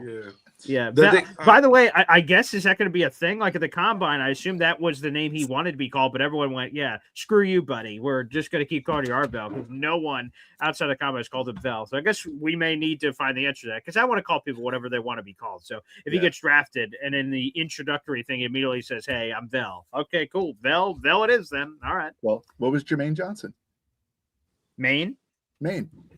Nobody called him Maine. No, that's a very weird. With all the respect, that's a very weird. Like, I'm Paul. Call me Aul. What? Yeah, the piece. I'm just gonna tell you it's silent. I don't know. I think it's a weird there. Anywho, Knowledge, you came on the show, please. Finish this off here. What's up? I definitely want to talk about your dad's draft yesterday, because I was Let me dealing see with if I can pull that up. PSG. You know how that is. Like I went in the basement, Boom, Yeah. I got cut off. Let me see. Where was it? And now I'm just to sure let you he's got know. Oh, here it is. Yeah. There we go. See, he picked Love right there. He traded He back. did. to He get traded Love. back to Tennessee at 4 and took Jeremiah Love. That's correct. Yep. Who's that? Yeah, I don't know. I prefer Jordan Love, but different strokes, different folks, I guess. So Yeah. The thing is that I prefer an edge rusher because I told you I like Ruben Bain. Like if we're gonna move back, I'd Sure. rather just move back and get Bain because I felt if Tennessee moved up, they were gonna grab Love. So you know what I'm saying? So if Love slipped there and he's the best player on the board, take the best player on the board because that's a power move. People's like, oh, we could trade Brees and all that, but you can't trade him during the draft. You get me? Because we have the tag on him. So at the end of the day, you could let him play for that 1 year, prove his worth. You have the guy that's the future back if he decides to the Lou, and then you already have the best offensive player in this draft outside of quarterback. So that already adds a surge to the offense because he's going to get his reps, whether it's at back and slot, whatever the case may be. Then at 16, well, he got at 11. When we moved up at 11, if I went with Love, one of these defensive players is going to fall here. And I would have went right here either with Styles or Bain if he was available, or probably reach for someone else on the edge, maybe the other Miami guy. But I would have went up to 11 Mesidor. And now yeah, but I wouldn't have went up to 11 for him. I could have picked him at 16. You get me? Like he would have been the edge rusher to fall back on at 16 if you went offense at 2 or 4, the way he dropped back. But I like that he got another first-round pick in the back end here. So you got 3 number 1s and then a 3rd. But I've done a mock draft, but it's hard because I do it off my phone. So sometimes it always glitches in the middle of the trades. And I see that we could trade with Kansas City. We could trade 16 for 9 and trade 44 as well and still get a boatload of picks with them on the back end that will get approved, which will give us a 5th, a 6th. You could actually get all of their 5ths and not go for the 6th with the way the simulator plays it. But you could make one major trade with somebody and get 2 top 10 picks and stay with 2. And you could get 2 and 9. You know what I'm saying? So that's just the beauty of the draft. Like everything's like business on how you want to strategize, how high you feel a guy might not be there. You might have to reach for a guy. But I feel we could get a good receiver in the 2nd round that could fall there or at 21. See, he went edge at 21. I would have went edge at like 11 or like best linebacker that's there. Like if Styles is there. Well, he missed your guy, Akeem Mesidor. He was trying to trade up, and I thought he could see the screen, and he was struggling to see the screen, and it turned into a whole thing. So he traded back up and just missed Mesidor. Yeah, right. He would have had Mesidor instead of Cassius Howell if that changes people's opinions of the draft. So that's one thing he would have done differently. No, he had a great grade. It's just that the grade is always determined to where the player is on the board and then need for the team. So it's like we need everything supposedly except a running back. Because when I do the draft, I get higher grades on everything that I choose because I just get the best player available and then look at the suggestions as well. Because they give you suggestions. You got a good part of Gilligan's Island, though. You got Lovey and you got Howell. So, so that's right. There was part of it. Well, Knowledge, I want you to have a very happy Easter. Thanks for sharing some of it with us on the show, man. And you've become a real favorite caller here on the program. Oh, I appreciate you, Boy Green. And nice seeing you guys. Hopefully I'll follow you on Jets Worldwide already so I can see some of your content there. Yeah, come check us out, man. Knowledge, we appreciate you. Knowledge. We do Thanks, like your takes, man. So. That's it. Again, Jets Worldwide, all one word. If you're not subscribed already, you guys can hop over there for that. Let's end here on a very whatever the word is. I want to end here on a very nice note. You guys all know, or if you didn't know, unfortunately, Ed Vargas, who has gone to a lot of our tailgates, he lost his mother recently, and he's been dealing with a lot of tough stuff as anyone would, dealing with that kind of situation. And there's been some people that said some nice words. So I just received an email here at the end of the show from Ed, and I just wanted to read some of it here on the show. And he just wanted to say thank you to the entire coffee club for the love and support during this difficult time. We're truly best. We're truly blessed. The coffee club represents the best people. And he said he wanted to send a special thanks to Brother Badshaw for reaching out. He called, he texted, he listened, he did everything to make sure that he was okay and that you guys are forever family. He says it's a privilege that we're all together here. And he said, my brother and I are honored and are privileged to have Luisa Vargas as our mother. She is the best. It says, my mom is the reason why I'm a Jets fan. In 1968, we were visiting my grandmother, my mom's mother in Manhattan. Mom noticed a handsome quarterback on a TV commercial. She said, wow, he's handsome and I like the team uniform. She said, you should follow this team. Being a good 6-year-old son, I listened to my mom, and I've been a Jets fan ever since. So beautiful story. Thank you, Ed, for sharing that via email. Thank you to Badshaw for doing everything that he did to make sure the Vargas family was okay. And Ed and Cher, beautiful husband-wife combination, have been at all our tailgates so far, and I'm sure they'll be back this year. So we're all thinking about you guys.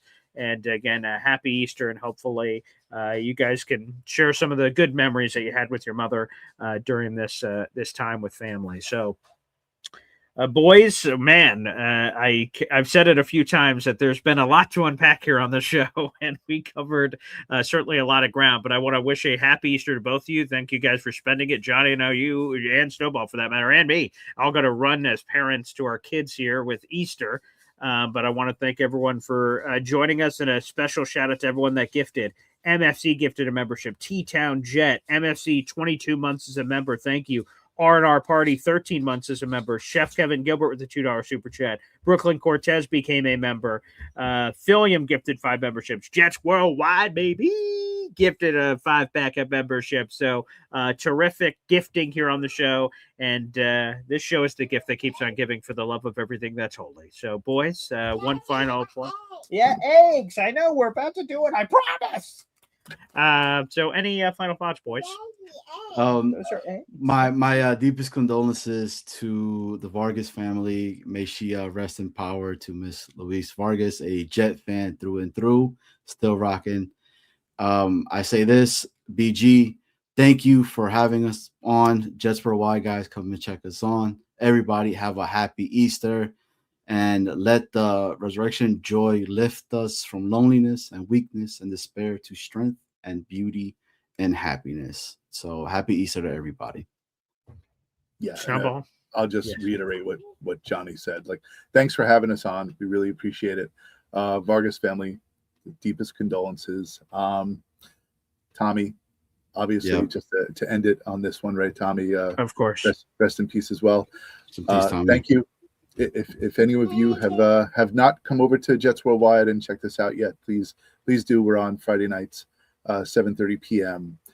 Eastern Standard Time. We really appreciate Paul helping us hype the channel. It's been a great help to us. And if you have never heard of our guest on Friday, Johnny texted me early or late last night and said he is actually frightened of our next guest that I have recruited. His name is Buckshot, the Angry Jets fan. He is on TikTok, and we're bringing him in. I don't know why he has all these wrestling belts, but he'll explain when he comes on Friday. So please tune in and find out. Thanks, Paul, and happy Easter to everyone. Thank you. And final thing that she said on Tommy, thank you for sharing that picture of you and Tommy on the YouTube posts, and a beautiful message there for Tommy. So much appreciated. Again, our love is sent out to his family. Everybody, I hope you guys all have a happy Easter. Yeah, I know we're doing it. All right. Everyone have a happy Easter. God bless America. I'm doing it. I promise. Please. Happy Easter. Please. Everybody enjoy. God bless. We'll see you next time. Take care.